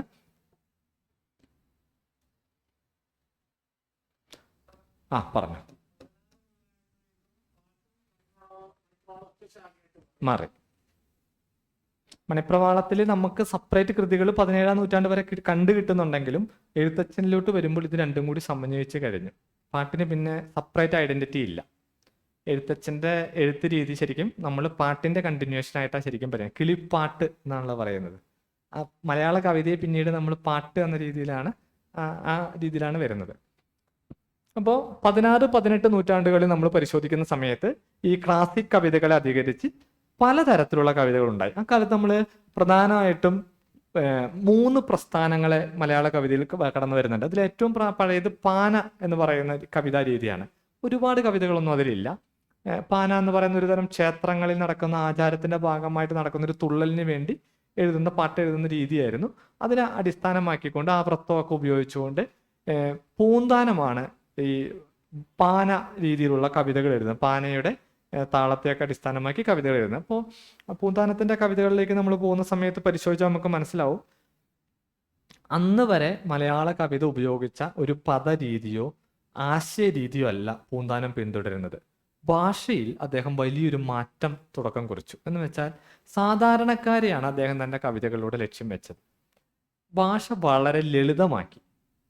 എന്ന് വെച്ചാൽ അന്ന് വരെ ഇത്രയും ആളുകൾ സംസാരിക്കുന്ന ലളിതമായ ഭാഷ ഒരു കാവ്യ ഭാഷയാണെന്ന് ആരും ചിന്തിച്ചിട്ടില്ല. പൂന്താനത്തിന്റെ ജ്ഞാനപ്പാനയൊക്കെ നിങ്ങൾ കേട്ട് നോക്കിയാൽ അറിയാം. നമുക്ക് വളരെ ലളിതമായിട്ട് ഏതൊരു സാധാരണക്കാരനും മനസ്സിലാവുന്ന ഭാഷയാണ് ഉപയോഗിച്ചിരിക്കുന്നത്. അപ്പോൾ ലളിതമായ ഭാഷയിൽ സാധാരണക്കാരിലേക്ക് ഭക്തി കൊണ്ടുവന്നു എന്നുള്ളതാണ് പൂന്താനത്തിന്റെ പ്രത്യേകത. അപ്പോൾ പൂന്താനത്തെ കുറിച്ച് പറയുന്നതും വിഷാദ ഭക്തിയുടെ കവി എന്നൊക്കെ പറയും. അദ്ദേഹത്തിന്റെ കവിതകളിലൊക്കെ വലിയ ദുഃഖമുണ്ട്. അദ്ദേഹം ആത്മീയമായ ചിന്തകൾ കൊണ്ട് ദുഃഖത്തെ മറികടക്കാനൊക്കെ ശ്രമിക്കുന്ന ഒരു തത്വചിന്തകനൊക്കെയാണ്. അതിനൊപ്പം തന്നെ അദ്ദേഹം സാമൂഹ്യ വിമർശനവും കവിതയിൽ കൊണ്ടുവന്നിട്ടുണ്ട്. സ്ഥാനമാനങ്ങൾ ചൊല്ലിക്കലഹിച്ച് നടക്കുന്ന ഇതാ ചിലർ എന്നൊക്കെ പറഞ്ഞ് അങ്ങനെയുള്ള അക്കാലത്തെ സമൂഹത്തിലെ ആളുകളെ കളിയാക്കുന്നുണ്ട്. എല്ലാത്തിനെയും പരിഹാരം ഈശ്വരനിലേക്ക് വരലാണെന്ന് പറയുന്നുണ്ട്. അങ്ങനെ ഒരു ആത്മീയ വഴിയാണ് അദ്ദേഹം പക്ഷേ മലയാള ഭാഷയിൽ വലിയൊരു വിപ്ലവം നടത്തി. ലളിതമായ ഭാഷ ഉപയോഗിച്ച് കവിത എഴുതി. കറ കളഞ്ഞ ഭക്തി എന്നാണ് പൂന്താനത്തിന്റെ ഭക്തിയെക്കുറിച്ച് പറയുന്നത്. അങ്ങനെ ചില കഥകളും ഉണ്ട് അദ്ദേഹത്തെക്കുറിച്ച്. ഞാൻ അധികം നീട്ടുന്നില്ല, നമ്മുടെ സമയം ഒരു പരിമിതിയുണ്ട്. അപ്പോൾ നമുക്ക് വിശദമായിട്ട് ക്ലാസ്സുകൾ ചർച്ച ചെയ്യാം. അപ്പോൾ അദ്ദേഹം അങ്ങനെ എഴുതി. ഇതേ കാലഘട്ടത്തിൽ തന്നെ 16-ാം നൂറ്റാണ്ടിൽ തന്നെ എഴുത്തച്ഛനും അദ്ദേഹത്തിന്റെ കവിതകളുമായും കിളിപ്പാട്ട് എന്ന് പറയുന്നൊരു പ്രസ്ഥാനം, അതൊരു പ്രസ്ഥാനം എന്ന് പറയുമ്പോൾ പലപ്പോഴും നമ്മൾ വ്യക്തിയുമായിട്ടാണ് കണക്ട് ചെയ്യുന്നത്. കാരണം അതേ പ്രസ്ഥാനത്തിൽ പിന്നീട് ഒരുപാട് കവിതകളൊന്നും ഉണ്ടാവുന്നില്ല. എഴുത്തച്ഛൻ്റെ 2 കവിതകളാണ് അത്തരത്തിൽ കണ്ടെടുക്കപ്പെട്ടുള്ളത്. ചില ആളുകൾ നമ്മൾ പറയില്ലേ, 2 എണ്ണമൊക്കെ മതി ആളുകളെ കുറിച്ച് പറയാൻ. ആധ്യാത്മിക രാമായണം കിളിപ്പാട്ടും മഹാഭാരതം കിളിപ്പാട്ടും. ഈ 2 കവിതകൾ കൊണ്ട് തന്നെ എഴുത്തച്ഛൻ മലയാള ഭാഷയുടെ പിതാവെന്ന് വിളിക്കാൻ മാത്രമുള്ള സംഭാവനകൾ നൽകിയിട്ടുണ്ട്. അത് എഴുത്തച്ഛനെ നമ്മൾ മലയാള ഭാഷയുടെ പിതാവെന്ന് വിളിക്കുന്നത് കേവലം അതിൽ അദ്ദേഹം ഉപയോഗിച്ച ഭാഷയുടെ പ്രത്യേകത കൊണ്ട് മാത്രമല്ല. നമുക്ക് കിളിപ്പാട്ട് പ്രസ്ഥാനത്തിൽ അദ്ദേഹം ഒരു പുതിയ ഭാഷ എന്ന് പറഞ്ഞാൽ മലയാളത്തിനെ ഏറ്റവും മനോഹരവും ശക്തവുമായ രീതിയിൽ അവതരിപ്പിക്കുന്ന ഒരു ഭാഷ സൃഷ്ടിച്ചു. അദ്ദേഹം വളരെ മികച്ച സാഹിത്യ മികവ് എന്ന് പറയുന്നത് അലങ്കാരങ്ങളും വർണ്ണനകളും ഒക്കെ ഉപയോഗിക്കുന്നതിലും കവിതയുടെ ആശയങ്ങൾ അടയാളപ്പെടുത്തുന്നതിലും ഒക്കെ അദ്ദേഹം വലിയ മികവ് കാണിക്കുന്നുണ്ട്. അദ്ദേഹം ഒരു സമൂഹത്തിന് വലിയ സാംസ്കാരിക സംഭാവന നൽകാനും സഹായകമായി. നമ്മൾ പറയാറില്ലേ, ഇന്നും മലയാളികളുടെ രാമായണം ആധ്യാത്മിക രാമായണമാണ്. ഇത് എഴുത്തച്ഛൻ എഴുതിയ രാമായണമാണ്. അപ്പോൾ ഒരു സമൂഹത്തെ അന്നു മുതൽ ഇന്ന് വരെ സ്വാധീനിക്കാൻ കഴിവുള്ള ഒരു വ്യക്തിയായിട്ട് അദ്ദേഹം മാറി. അപ്പോൾ ഭാഷ, സാഹിത്യം, സാംസ്കാരിക മേഖലയിലുള്ള സംഭാവനകൾ കൊണ്ട് ആ പ്രസ്ഥാനം കേരളീയ സമൂഹത്തെ മാറ്റി. അതിനുശേഷം അദ്ദേഹം പുരാണങ്ങളിലെ കഥാപാത്രങ്ങളെ ഒരു ഈശ്വര സങ്കല്പങ്ങളുമായി ബന്ധപ്പെടുത്തിയാണ് തന്റെ കവിതകളിൽ അവതരിപ്പിച്ചത്. ആളുകൾ അതിലൂടെ ഭക്തിയിലോട്ട് വരണമെന്നും ആളുകൾക്ക് വലിയ മാറ്റങ്ങൾ ഉണ്ടാകണമെന്നും ഒക്കെയാണ് അദ്ദേഹം കവിതയിൽ ആഗ്രഹിച്ചത്. അതിനുശേഷം 18-ാം നൂറ്റാണ്ടിലേക്ക് വരുമ്പോൾ തുള്ളൽ കൃതികൾ എന്ന പേര്, തുള്ളൽ എന്ന് പറയുന്ന ഒരു പ്രത്യേക കവിതാ രീതിയിൽ കുഞ്ചൻ നമ്പ്യാരുടെ ധാരാളം കവിതകൾ കണ്ടുകിട്ടിയിട്ടുണ്ട്. ഈ കവിതകളിലൂടെ കടന്നു പോകുമ്പോൾ നമ്പ്യാർ എഴുത്തച്ഛനെ പോലെ ഒരു ഭക്തനല്ലായിരുന്നു എന്ന് നമുക്ക് തോന്നും. നമ്പ്യാർ ഒരു അമ്പലവാസിയാണ്, അമ്പല പരിസരങ്ങളിൽ ജീവിച്ചിട്ടുണ്ടെങ്കിലും അദ്ദേഹം പുരാണങ്ങൾ ഉപയോഗിച്ചത് സാമൂഹിക വിമർശനത്തിനാണ്. അതൊരു വേറിട്ട വഴിയായിരുന്നു. എന്ന് വെച്ചാൽ മലയാള കവിതയുടെ അടുത്ത ഘട്ടത്തെ അടയാളപ്പെടുത്തുന്നത് കുഞ്ചൻ നമ്പ്യാരാണ്. ഈ പുരാണ കഥകളിലെ കഥാപാത്രങ്ങളും ഈശ്വര സങ്കല്പങ്ങളും ഒക്കെ അടിസ്ഥാനപരമായി സമൂഹത്തിൽ നന്മയുണ്ടാക്കണം. ആളുകൾ ആത്മീയമായിട്ട് വളർന്നിട്ട് കാര്യമില്ല, പൊതുജീവിതത്തിൽ പൊതുമധ്യത്തിൽ ആളുകൾ നന്മയുള്ളവരായി തീരണം എന്നുള്ള ചിന്ത കുഞ്ചൻ നമ്പ്യാർക്ക് ഉണ്ടായിരുന്നു. അതുകൊണ്ട് തന്നെ അദ്ദേഹം ഈ കഥാപാത്രങ്ങളെല്ലാം കേരളീയമായ പശ്ചാത്തലത്തിൽ നമുക്കറിയുന്ന ആളുകളൊക്കെ ആയിട്ട് അവതരിപ്പിച്ച് അവരിലൂടെ ഒരു പുതിയ ആശയം എന്ന് വെച്ചാൽ സമൂഹത്തിൽ മാറ്റങ്ങൾ വരാൻ, സമൂഹത്തിൽ അരാജകത്വ പ്രവണതകൾ ഒഴിവാക്കാൻ, തെറ്റ് ചെയ്യുന്ന ആളുകളെ, അത് ജാതീയമായിട്ടുള്ള അനാചാരങ്ങളെ, ഉച്ചനീചത്വങ്ങളൊക്കെ കളിയാക്കാൻ. അദ്ദേഹത്തിന്റെ കളിയാക്കൽ ഏൽക്കാത്ത മലയാളി സമൂഹം ഒന്നുമില്ല. അക്കാലത്ത് നമ്പൂതിരിമാരെയും നായന്മാരെയും പല ജാതിയിൽപ്പെട്ട ആളുകളെ അവരുടെ ജാതി അടിസ്ഥാനമാക്കിയുള്ള അവരുടെ സ്വഭാവ ദൂഷ്യങ്ങളടക്കം അദ്ദേഹം കളിയാക്കിയിട്ടുണ്ട്. ഞാൻ പറഞ്ഞത് മറന്നുപോയി. ഉദ്ദേശിച്ച ആത്മീയത മാത്രം പോരാ, ആളുകൾക്ക് സാമൂഹികപരമായി ഒരു മൂല്യബോധത്തും കൂടി വേണം. ആത്മീയത എന്ന് പറയുന്നത് സമൂഹത്തിൽ നന്മയുള്ളവരായി വളരാൻ അവരെ സഹായിക്കണം. ഓക്കെ, അപ്പൊ ആ രീതിയിലാണ് തുള്ളൽ കവിതകൾ നമ്മൾ പരിശോധിക്കുമ്പോൾ വീണ്ടും കവിതയെ ചേഞ്ച് വരുവാണ്. ഇതേ ടൈമിൽ തന്നെ നമ്മൾ മഹാകാവ്യം എന്ന് പറയുന്ന ഒരു പ്രസ്ഥാനം കൂടി ഉണ്ടായിട്ടുണ്ട്. പരാജയപ്പെട്ട ഒരു പ്രസ്ഥാനമാണ്. 5 കവിതകളാണ് നമുക്ക് കിട്ടിയിട്ടുള്ളത്. ഇതൊരു സംസ്കൃത പാരമ്പര്യ കാവ്യ രീതിയാണ്. പ്രത്യേക രൂപപരമായ പ്രത്യേകതകളാണ് അക്കാലത്ത് കവിതയ്ക്ക്. മഹാകാവ്യം, ഒരു കവിത മഹാകാവ്യം ആവണമെങ്കിൽ അതിന് ഇത്ര വലിപ്പം വേണം, ഇത്ര സർഗങ്ങൾ വേണം, 50-ൽ കുറയാത്ത സർഗങ്ങൾ വേണം, ഒരു സർഗത്തിൽ ഇത്ര വരി വേണം, അല്ല 7-ൽ കുറയാത്ത സർഗങ്ങൾ വേണം, 50-ൽ കുറയാത്ത വരികൾ വേണം, ഓരോ സർഗത്തിൽ ഇന്ന വിഷയം വേണം, ഇങ്ങനെയുള്ള നായകനായിരിക്കണം, ഇങ്ങനെയുള്ള നായിക ഉണ്ടാവണം. ഇങ്ങനെ വളരെ സ്ട്രക്ചറിന് ഭയങ്കര പ്രാധാന്യം കൊടുക്കുന്ന ഒന്നാണ്. അത് അക്കാലത്ത് ഇത് എഴുതിയാൽ അവർ മഹാകവി പട്ടം കിട്ടും. അതിനുവേണ്ടിയൊക്കെ ആവണം കുറച്ചു പേരൊക്കെ എഴുതിയിട്ടുണ്ട്. പക്ഷെ പിൽക്കാലത്ത് ഇത് ഭയങ്കര വിമർശിക്കപ്പെട്ടു, ഈ കവിതാ രീതി. ഇതുകൊണ്ടൊരു ഗുണമില്ല. അതിന് ആശാനാണ് വലിയ വിമർശകൻ. ആശാൻ പറഞ്ഞു, വള്ളത്തോളിന്റെ ഒരു മഹാകാവ്യം വായിച്ചിട്ട് ആശാൻ പറഞ്ഞു, ഇത് കാണുമ്പോൾ എനിക്ക് ക്ഷേത്രങ്ങളിൽ നടക്കുന്ന നെടും കുതിര കെട്ടിയെടുപ്പുകളാണ് ഓർമ്മ വരുന്നതെന്നാണ് പറഞ്ഞത്. എന്ന് വെച്ചാൽ ജീവനില്ലാതെ കുതിര എന്ന് പറയുന്നത് ചില ആ ക്ഷേത്രങ്ങളിലൊക്കെ നടക്കുന്ന വലിയ ഉയരത്തിൽ മരം കൊണ്ടൊക്കെ ഉണ്ടാക്കിയിട്ടുള്ളൊരു ശില്പം പോലെ അതിനെ ചക്രം വെച്ച് ആളുകൾ കെട്ടി വലിക്കുകയാണ്. അപ്പൊ അദ്ദേഹം പറയുന്നത് കുതിര എന്ന് പറഞ്ഞാൽ ജീവനോട് ഓടിച്ചാടി പോകേണ്ട ഒരു സാധനമാണല്ലോ, ഇതിന് വലിപ്പമുണ്ട്, പക്ഷെ ഇത് കെട്ടി വലിച്ചാലേ പോവുള്ളൂ എന്നൊരു അവസ്ഥയാണ് അദ്ദേഹം അതിനെക്കുറിച്ച് വിമർശിച്ചത്. അങ്ങനെ ആ 5 കവിതകളോടുകൂടി അത് അവസാനിച്ചു പോയൊരു പ്രസ്ഥാനമാണ്. അപ്പോൾ ഈ മഹാകാവ്യത്തിന് ശേഷം മലയാള കവിത പുതിയ വഴിയിലേക്ക് ഒരു പക്ഷേ ഞാനതിൽ എനിക്ക് തോന്നുന്നു, എനിക്ക് എപ്പോഴും ഫീൽ ചെയ്തിട്ടുള്ള നമ്മുടെ ഒരു വായനക്കാരൻ രീതി നോക്കുമ്പോൾ തുള്ളലിന് ഈ അടുത്തൊരു ചേഞ്ചിന് വലിയ മാറ്റമുണ്ട്. കാരണം സാമൂഹിക പ്രതിബദ്ധത എന്ന് പറയുന്നത് കവിതയിലേക്ക് ഇത്ര അധികമായിട്ട് കൊണ്ടുവരുന്ന തുള്ളലാണ്. നമ്മൾ അടുത്തൊരു ഘട്ടത്തിൽ ഈ കവികൾ അല്ലെങ്കിൽ ഇനി വരുന്ന കവികൾ ആ തുള്ളലിലെ നമ്പ്യാർ പറഞ്ഞു വെച്ചൊരു സാധനമുണ്ട്, സമൂഹം മാറണം. ആ മാറ്റത്തെക്കുറിച്ചാണ് കവിതയിൽ സംസാരിക്കുന്നത്. ഇത്തിരി സ്പീഡാക്കുകയാണ് ഞാൻ. നമുക്ക് ഇവിടെ വേറെ ക്ലാസ് ഉണ്ട്, 1 മണിക്കൂർ കൊണ്ട് നമുക്ക് ചുരുക്കി പറയാന്നുള്ള ഉദ്ദേശമാണ്. അപ്പോൾ നമുക്ക് മിസ്സായി പോയിട്ടുള്ള എന്തെങ്കിലും ഉണ്ടെങ്കിൽ പിന്നീട് പറയാം, അടുത്ത ക്ലാസ്സുകളായിട്ട് പറയാം. അതിനിടയിൽ ഈ ചേഞ്ച് വരുന്നതിന് മുൻപ്, വളരെ വലിയ ചേഞ്ച് വരുന്നതിന് മുമ്പ് വീണ്ടും ഒരു ചെറിയ പ്രസ്ഥാനം വന്നു. അത് മഹാകാവ്യ പ്രസ്ഥാനത്തിനായിട്ടുള്ള ഒരു പണിയായിരുന്നു. അതിന് നമ്മൾ വെൺമണി കവികൾ എന്നാണ് പറയുന്നത്. എന്നുവെച്ചാൽ മഹാകാവ്യ പ്രസ്ഥാനം വരെയും നമ്മൾ ഇതുവരെ കണ്ട കവിതകളിലെല്ലാം കവിതയാവണമെങ്കിൽ വലിയ വിഷയങ്ങൾ വേണം എന്നൊരു ചിന്തയുണ്ടല്ലോ. പുരാണങ്ങളോ കഥകളോ വലിയ മഹാന്മാരുടെ കഥകളോ സംഭവങ്ങളോ അല്ലെങ്കിൽ കഥാപാത്രം ഉയർന്ന ആളാവണം. ഈ ബോധം വളരെ ശക്തമായി വെല്ലുവിളിക്കാൻ മലയാളത്തിൽ ഒരു കൂട്ടം കവികൾ ശ്രമിക്കുകയാണ്. അവർ പറഞ്ഞ കുറച്ച് കാര്യങ്ങൾ, കവിത എഴുതാൻ അങ്ങനെ വലിയ വിഷയമൊന്നും വേണ്ട, മാത്രമല്ല വലിയ സംസ്കൃത പാണ്ഡിത്യം ആവശ്യമില്ല, സംസ്കൃത ഭാഷയെ ഇല്ലാതെ നമുക്ക് മലയാളത്തിൽ വേണമെങ്കിൽ കവിത എഴുതാം.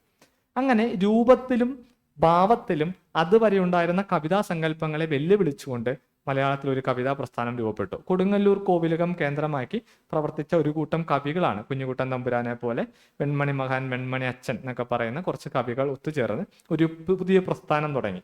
നല്ല ഭാഷ എന്ന പേരിൽ ഒരു കവിത എഴുതിയിട്ടാണ് അത് തുടങ്ങുന്നത്. അതിൽ അദ്ദേഹം പറയുന്ന ഒരു കാര്യം, വളരെ ലളിതമായ പച്ച മലയാളത്തിൽ നമുക്ക് കവിത എഴുതാം. ഇത് 1800-കൾ 1800-കളിലാണ്. 1800-കൾ 50-കൾ കഴിയുമ്പോഴേക്കും പിന്നീട് പുതിയ കവിതാ പ്രസ്ഥാനങ്ങളിലേക്ക് നമ്മൾ പോവാണ്. 1800-കളാകുമ്പോഴേക്കും 17, അതായത് നമ്പ്യാർക്ക് ശേഷം മഹാകാവ്യങ്ങളൊക്കെ വരുന്നു, ചില മഹാകാവ്യങ്ങൾ ഉണ്ടായിട്ടുണ്ട്, ചിലത് ഉണ്ടാകാൻ പോകുന്നു. ഈ ഒരു കാലഘട്ടത്തിലാണ് ഇതിന് സമാനമായിട്ടാണ് ഈ കവികൾ വരുന്നത്. ഇവര് ഇതിനെ വിമർശിച്ചുകൊണ്ട് ഇതേ പച്ച മലയാള പ്രസ്ഥാനത്തിന് കവിത എഴുതി ഉള്ളൂർ മഹാകാവ്യം എഴുതി. ഒരുപക്ഷെ മഹാകവി എന്നുള്ള പേരിന്റെ ഒക്കെ അഭിമാനം ഓർത്തിട്ടായിരിക്കാം. പക്ഷെ ആശാൻ അത് എഴുതാതെയും നമ്മൾ മഹാകവി എന്ന കാലത്ത് പറയുമായിരുന്നു. അപ്പോൾ അത് കാര്യമില്ല. അങ്ങനെ മലയാള ഭാഷയിലും കവിതയിലും സംഭവിച്ചിട്ടുള്ള വലിയ മാറ്റമായിരുന്നു പച്ചമലയാള പ്രസ്ഥാനം. മലയാള കവിത അതിന്റെ സ്വന്തമായി കണ്ടെത്താൻ തുടങ്ങുന്നത് പച്ചമലയാള കവികളാണ്. ഒരു തവണ UPSC ചോദിച്ച ചോദ്യം, പച്ചമലയാള കവികൾക്ക് പൂന്താനം ഒരു പ്രചോദനമായിട്ടുണ്ടോ? അങ്ങനെയൊക്കെ UPSC ചോദിച്ചു കളയും. അതുകൊണ്ടാണ് ഞാൻ ഈ സാഹിത്യ ചരിത്രത്തെക്കുറിച്ച് നല്ല ബോധ്യം വേണമെന്ന് പറയുന്നത്. ശരിക്കും നോക്കി ആലോചിച്ചാൽ വേണമെങ്കിൽ നമുക്കത് പറയാം.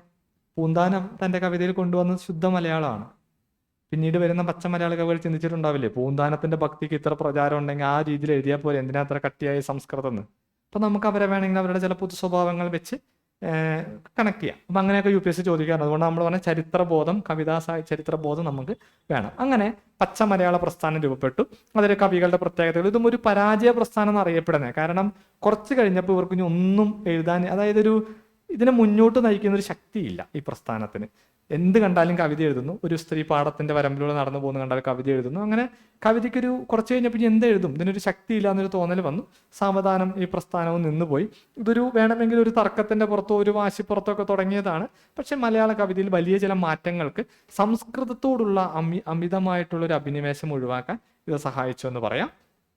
അങ്ങനെയാണ് മലയാള കവിതയെ മറ്റ് സാഹിത്യ രൂപങ്ങളുമായി ബന്ധപ്പെടുത്തിക്കൊണ്ട് വളരുന്ന വിധത്തിലേക്ക് മലയാള കവിതയ്ക്ക് മാറ്റമുണ്ടാകുന്ന കാലഘട്ടം വരും. നമ്മൾ ഈ യൂണിറ്റിനെ കവിത്രയം എന്ന പേരിലാണ് പറയുന്നത്.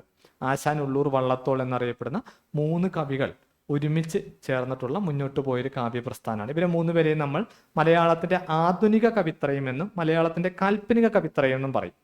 ഇത് രണ്ടും പ്രധാനപ്പെട്ടതാണ്. 2 പോയിന്റ് ഓഫ് വ്യൂ നമ്മളിവിടെ അടയാളപ്പെടുത്തണം. ഒന്ന്, മലയാളത്തിൽ ഇവരൊരു പുതിയ കവിതാ പ്രസ്ഥാനത്തെ അവതരിപ്പിച്ചു. അതിനെയാണ് നമ്മൾ കാൽപ്പനിക പ്രസ്ഥാനം എന്ന് പറയുന്നത്. അതുകൊണ്ട് നമ്മൾ ഇവരെ കാൽപ്പനിക കവിത്രയം എന്ന് പറയുന്നുണ്ട്. എന്തുകൊണ്ടാണ് കാൽപ്പനിക കവിത്രയം? ഈ കാൽപ്പനികത എന്ന് പറയുന്നത് ശരിക്കും ഈ 18-ാം നൂറ്റാണ്ടിലും 17-ാം നൂറ്റാണ്ടിലും 18-ാം നൂറ്റാണ്ടിലും ഒക്കെ ആയിട്ട് യൂറോപ്പിലുണ്ടായിട്ടുള്ള ഒരു മൂവ്മെന്റ് ആയിരുന്നു കവിതയിൽ. എന്നുവെച്ചാൽ നിയോ ക്ലാസിക് കവിതകളുടെ ഒക്കെ കഴിഞ്ഞതിന് ശേഷം ശരിക്കും 1800-കളിൽ തന്നെ, അല്ലെങ്കിൽ 1700-കളുടെ അവസാനത്തോടു കൂടി വേർഡ്സ്വർത്ത്, അതുപോലെ അങ്ങനെയുള്ള കവികൾ, ഷെല്ലി, അങ്ങനെയുള്ള കവികളൊക്കെ മുന്നോട്ട് വെച്ച കുറേ ഐഡിയാസ് ആയിരുന്നു. അതായത് റൊമാൻറ്റിസൈസ് ചെയ്യുക, എല്ലാത്തിനെയും സൗന്ദര്യ അനുഭവമായി കാണുക, വൈകാരികമായി കാണുക, പ്രകൃതിയുമായി കാര്യങ്ങളെ കണക്ട് ചെയ്തുകൊണ്ട് കാണുക. ഇങ്ങനെയുള്ള ഒരു രീതിയിൽ അവനവനിലേക്ക് നോക്കുന്ന, മനുഷ്യന്റെ ഹൃദയത്തിലേക്ക്, മനുഷ്യന്റെ വികാരത്തിലേക്ക്, മനുഷ്യന്റെ ചിന്തകളിലേക്ക് ഒക്കെ എല്ലാത്തിനെയും ഒരു വൈകാരികതയോടെ സമീപിക്കുന്ന ഒരു രീതിയായിരുന്നു ഈ പാശ്ചാത്യ ലോകത്തുണ്ടായത്.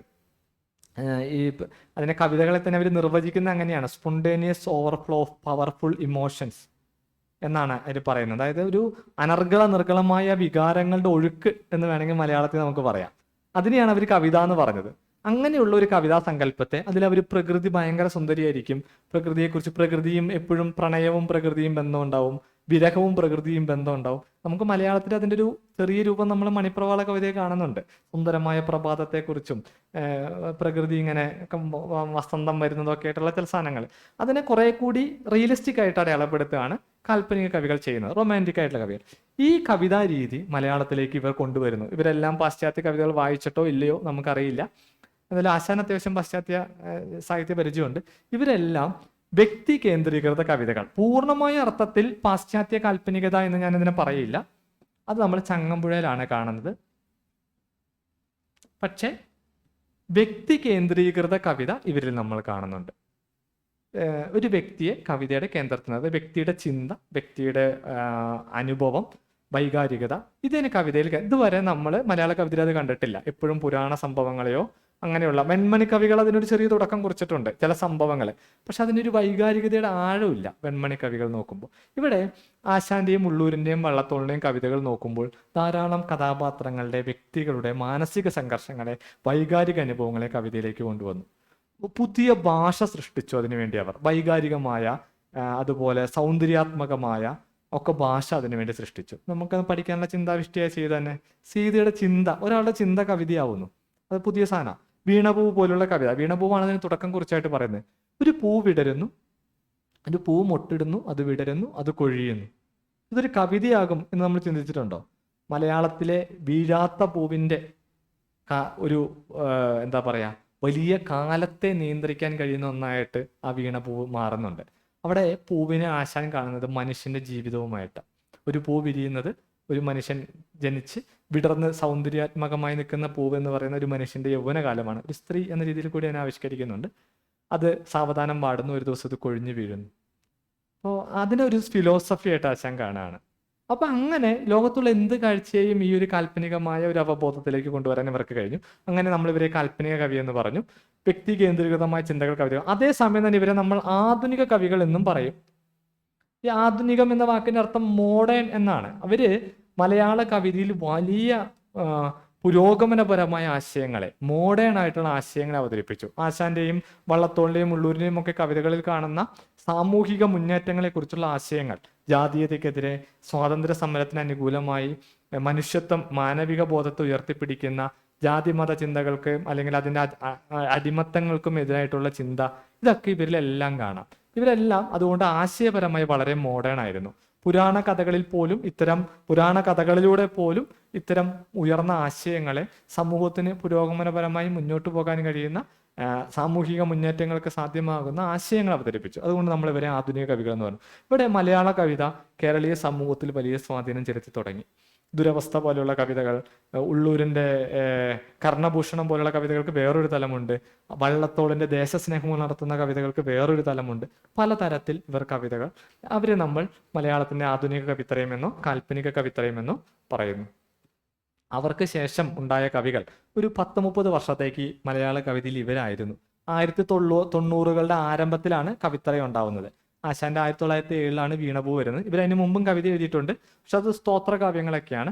1907 എനിക്ക് തോന്നുന്നു. അതെ, 1907 വീണപൂ വരുന്നു. 7-3 എന്തായാലും 1900 ആരംഭത്തിൽ തന്നെ വീണപൂ വരുന്നു. പിന്നീട് അവിടെ നിന്ന് അങ്ങോട്ട് വലിയ മാറ്റം സംഭവിക്കുന്നു. പിന്നീട് കവിത്രയാനന്തര കവികൾ, ഇവരൊരു 30 വർഷത്തോളം ഇവരെ പോലെ കുറെ ആളുകൾ കവിത എഴുതാൻ ശ്രമിക്കുന്നുണ്ട്. അത് എപ്പോഴും ഉള്ളതാണ്. ഒരു പുതിയ ട്രെൻഡ് വരുമ്പോൾ അത് ഫോളോ ചെയ്യും കുറെ പേര്. അങ്ങനെ കുറെ ആളുകൾ ഏകദേശം 30 വർഷത്തോളം നീണ്ടു എന്ന് പറയാം ഇവരുടെ ഒരു കാവ്യസബര്യ. അതിനുശേഷം ഇവർ തുടർച്ചയായിട്ട് വരുന്ന ചില പ്രധാനപ്പെട്ട കവികളെയാണ് നമ്മൾ കവിത്രയാനന്തര കവികൾ എന്ന പേരിൽ അടയാളപ്പെടുന്നത്. ജി ശങ്കരക്കുറുപ്പ് മുതൽ മാറ്റൊലി കവികൾ വരെ, ചങ്ങമ്പുഴയുടെ മാറ്റൊലി കവികൾ എന്നറിയപ്പെടുന്ന പി ഭാസ്കരൻ, ONV കുറുപ്പ്, അങ്ങനെ പറഞ്ഞ് ചെറുതാക്കേണ്ടതല്ല, പോസിറ്റീവായ അർത്ഥത്തിലാണ് അത് പറയുന്നത്. വയലാർ രാമവർമ്മ വരെയുള്ള കവികൾ നമ്മൾ പരിശോധിക്കുമ്പോൾ അവർ മലയാളത്തിൽ പല പ്രത്യേകതകൾ അടയാളപ്പെടുത്തിയിട്ടുള്ള കവിതകളാണ്. അപ്പൊ നമ്മൾ ഓരോ കവികളെയും പരിചയപ്പെടണം. ഇപ്പൊ ജി ശങ്കരക്കുറുപ്പിനെയും PAയും ഒക്കെ എടുക്കുമ്പോൾ അവർ മിസ്റ്റിക് കവികൾ എന്നവരെ നമ്മൾ പറയാറുണ്ട്. മിസ്റ്റിസിസം കവിതയിൽ കൊണ്ടുവന്നു, കാൽപ്പനികത കവിതയിൽ കൊണ്ടുവന്നു. ഓരോരുത്തർക്കും കുറെ വ്യത്യസ്തമായ പ്രത്യേകതകളുണ്ട്. അതുപോലെ ചങ്ങമ്പുഴയിലേക്ക് വരുമ്പോൾ ശുദ്ധ കാൽപ്പനികനായ കവിയാണ്. ചങ്ങമ്പുഴയ്ക്ക് ശേഷം പിന്നീട് കുറെ ആളുകൾ ചങ്ങമ്പുഴയുടെ ആരാധകരായി. എന്നാൽ അതിന് വലിയ മാറ്റം വന്ന മലയാള കവി റിയലിസം കടന്നു വരികയാണ്. ഇടശ്ശേരിയും വൈലോപ്പിള്ളിയും റിയലിസ്റ്റിക് കവികളായി കടന്നു വരുന്നു. അവരുടെ കവിതകളിൽ സാമൂഹിക വിഷയങ്ങൾ, തുടുവെള്ളാമ്പൽ പൊയ്കയല്ല, ജീവിതത്തിന്റെ കടലെ, കവിതയ്ക്ക് ഞങ്ങൾക്ക് മഷിപ്പാത്രം എന്നൊക്കെ പറഞ്ഞാണ് വരുന്നത്. ശക്തിയുടെ കവി എന്നറിയപ്പെടുന്ന പണിമുടക്കം പോലെയുള്ള രാഷ്ട്രീയ പ്രശ്നങ്ങൾ അടയാളപ്പെടുത്തിക്കൊണ്ട് ഇടശ്ശേരി വരുന്നത്. NV കൃഷ്ണവാര്യർ കടന്നു വരുന്നു. മലയാളതല കവിത ഇനിയും കാൽപ്പനികതയിൽ അടിമപ്പെട്ടു പോകരുത്, ഒരു ആധുനിക മുഖം അതിന് വേണം എന്ന് പറഞ്ഞുകൊണ്ട് ആധുനികമായ ആശയങ്ങളെ കവിതയിലേക്ക് കൊണ്ടുവരുന്നു. എലികൾ പോലെയുള്ള കവിത നമുക്ക് പഠിക്കാൻ തീവണ്ടിയിലെ പാട്ടുണ്ട്. അദ്ദേഹം നിങ്ങൾ പരസ്പരം മത്സരിക്കുന്നതിന് നിങ്ങൾ മനുഷ്യരോ മൂഷികരോ എന്ന് ചോദിക്കുന്നുണ്ട് എലികൾ എന്ന കവിതയിൽ.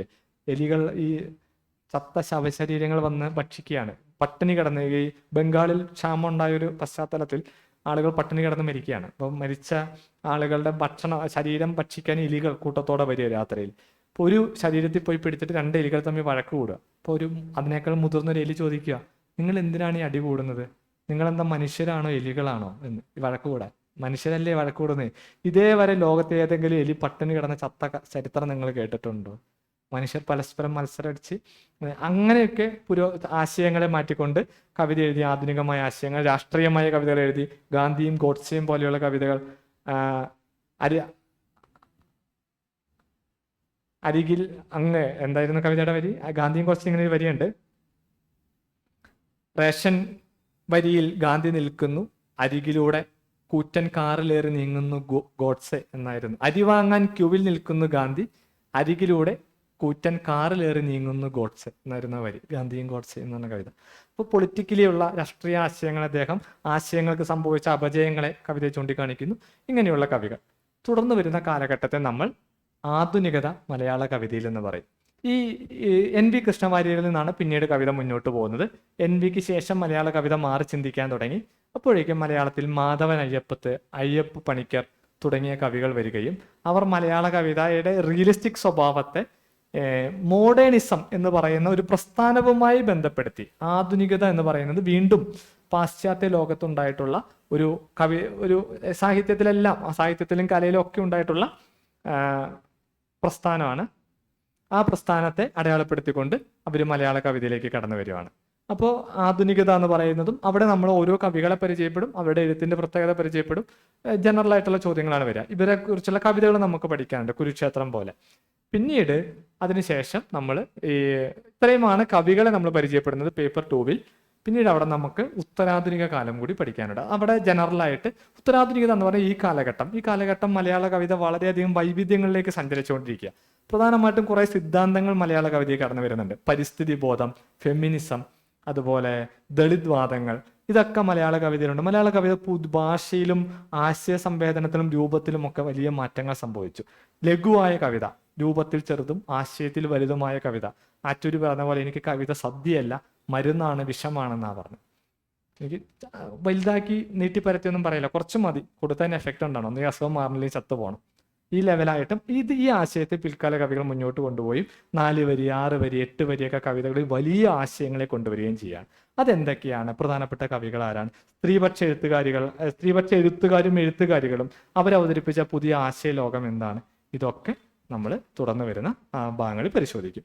ഇതാണ് മലയാള കവിതയുടെ ചരിത്രം. നമ്മൾ പാട്ടിൽ തുടങ്ങി മലയാള കവിത പല വഴികളിലൂടെ സഞ്ചരിച്ച് ഭക്തിപ്രസ്ഥാനത്തിലൂടെ വളർന്ന് സാമൂഹിക നവോത്ഥാനത്തിലേക്ക് വന്ന് സാമൂഹിക വിഷയങ്ങളിൽ നിന്ന് കാൽപ്പനികതയിലേക്ക് വളർന്ന് കാൽപ്പനികതയിൽ നിന്നും റിയലിസത്തിലേക്കും വീണ്ടും സമൂഹത്തിലെ വ്യത്യസ്ത വിഷയങ്ങളിലേക്കും വ്യക്തി കേന്ദ്രീകൃത പ്രശ്നങ്ങളിലേക്കും വളർന്ന് പുതിയ കാലത്തിന്റെ പ്രശ്നങ്ങളിൽ എത്തി നിൽക്കുന്നതാണ് മലയാള കവിത. ഇതിനെ നമ്മൾ പല ഭാഷയിലും സാഹിത്യത്തിലും വന്ന മാറ്റങ്ങൾ എന്ന രീതിയിൽ പേപ്പർ 1-ൽ പല സെക്ഷനുകളായിട്ട് പഠിക്കുന്നുണ്ട്. ക്ലിയർ ആയോ? ഏകദേശം ഒരു ധാരണ. സമയമായതുകൊണ്ട് ഇത്തിരി സ്പീഡാക്കി ഞാൻ അവസാനം. നമുക്ക് വിശദമായിട്ട് ഓരോ യൂണിറ്റും പരിശോധിക്കാം, കുഴപ്പമൊന്നുമില്ല, സമയമുണ്ട്. പറഞ്ഞ അത്രയും ക്ലിയർ ആണോ?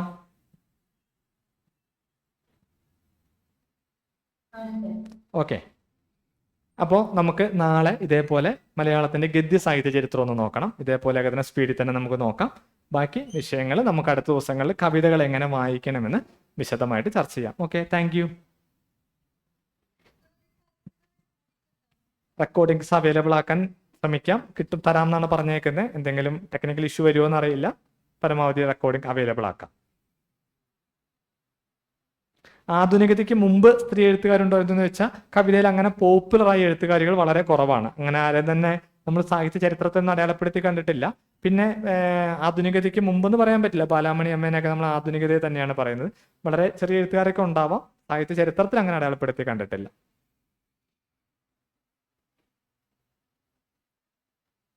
പിന്നെ കവികളുണ്ട്, ഇല്ലെന്ന് ഞാൻ പറയുന്നില്ല. ബെനീന എന്നൊക്കെ പറഞ്ഞിട്ടുള്ള എഴുത്തുകാരികളുണ്ട്, കുറവാണ്. ഞാൻ പറഞ്ഞൊരു വലിയ ചേഞ്ച് അടയാളപ്പെടുത്തിയിട്ടുള്ള ആളുകളില്ല. ഓക്കെ, നമുക്ക് വിശദമായിട്ട് ചർച്ച ചെയ്യാം. നിങ്ങൾക്ക് കുറച്ചും കൂടിയൊക്കെ സമയം കിട്ടുന്ന രീതിയിലേക്ക് ക്ലാസ് മാറ്റാം. ഇപ്പോൾ 7 മണിക്ക് അടുത്ത ക്ലാസ് ഉണ്ട്. അപ്പോൾ നമുക്ക് അടുത്ത ദിവസം കാണാം. Okay, thank you.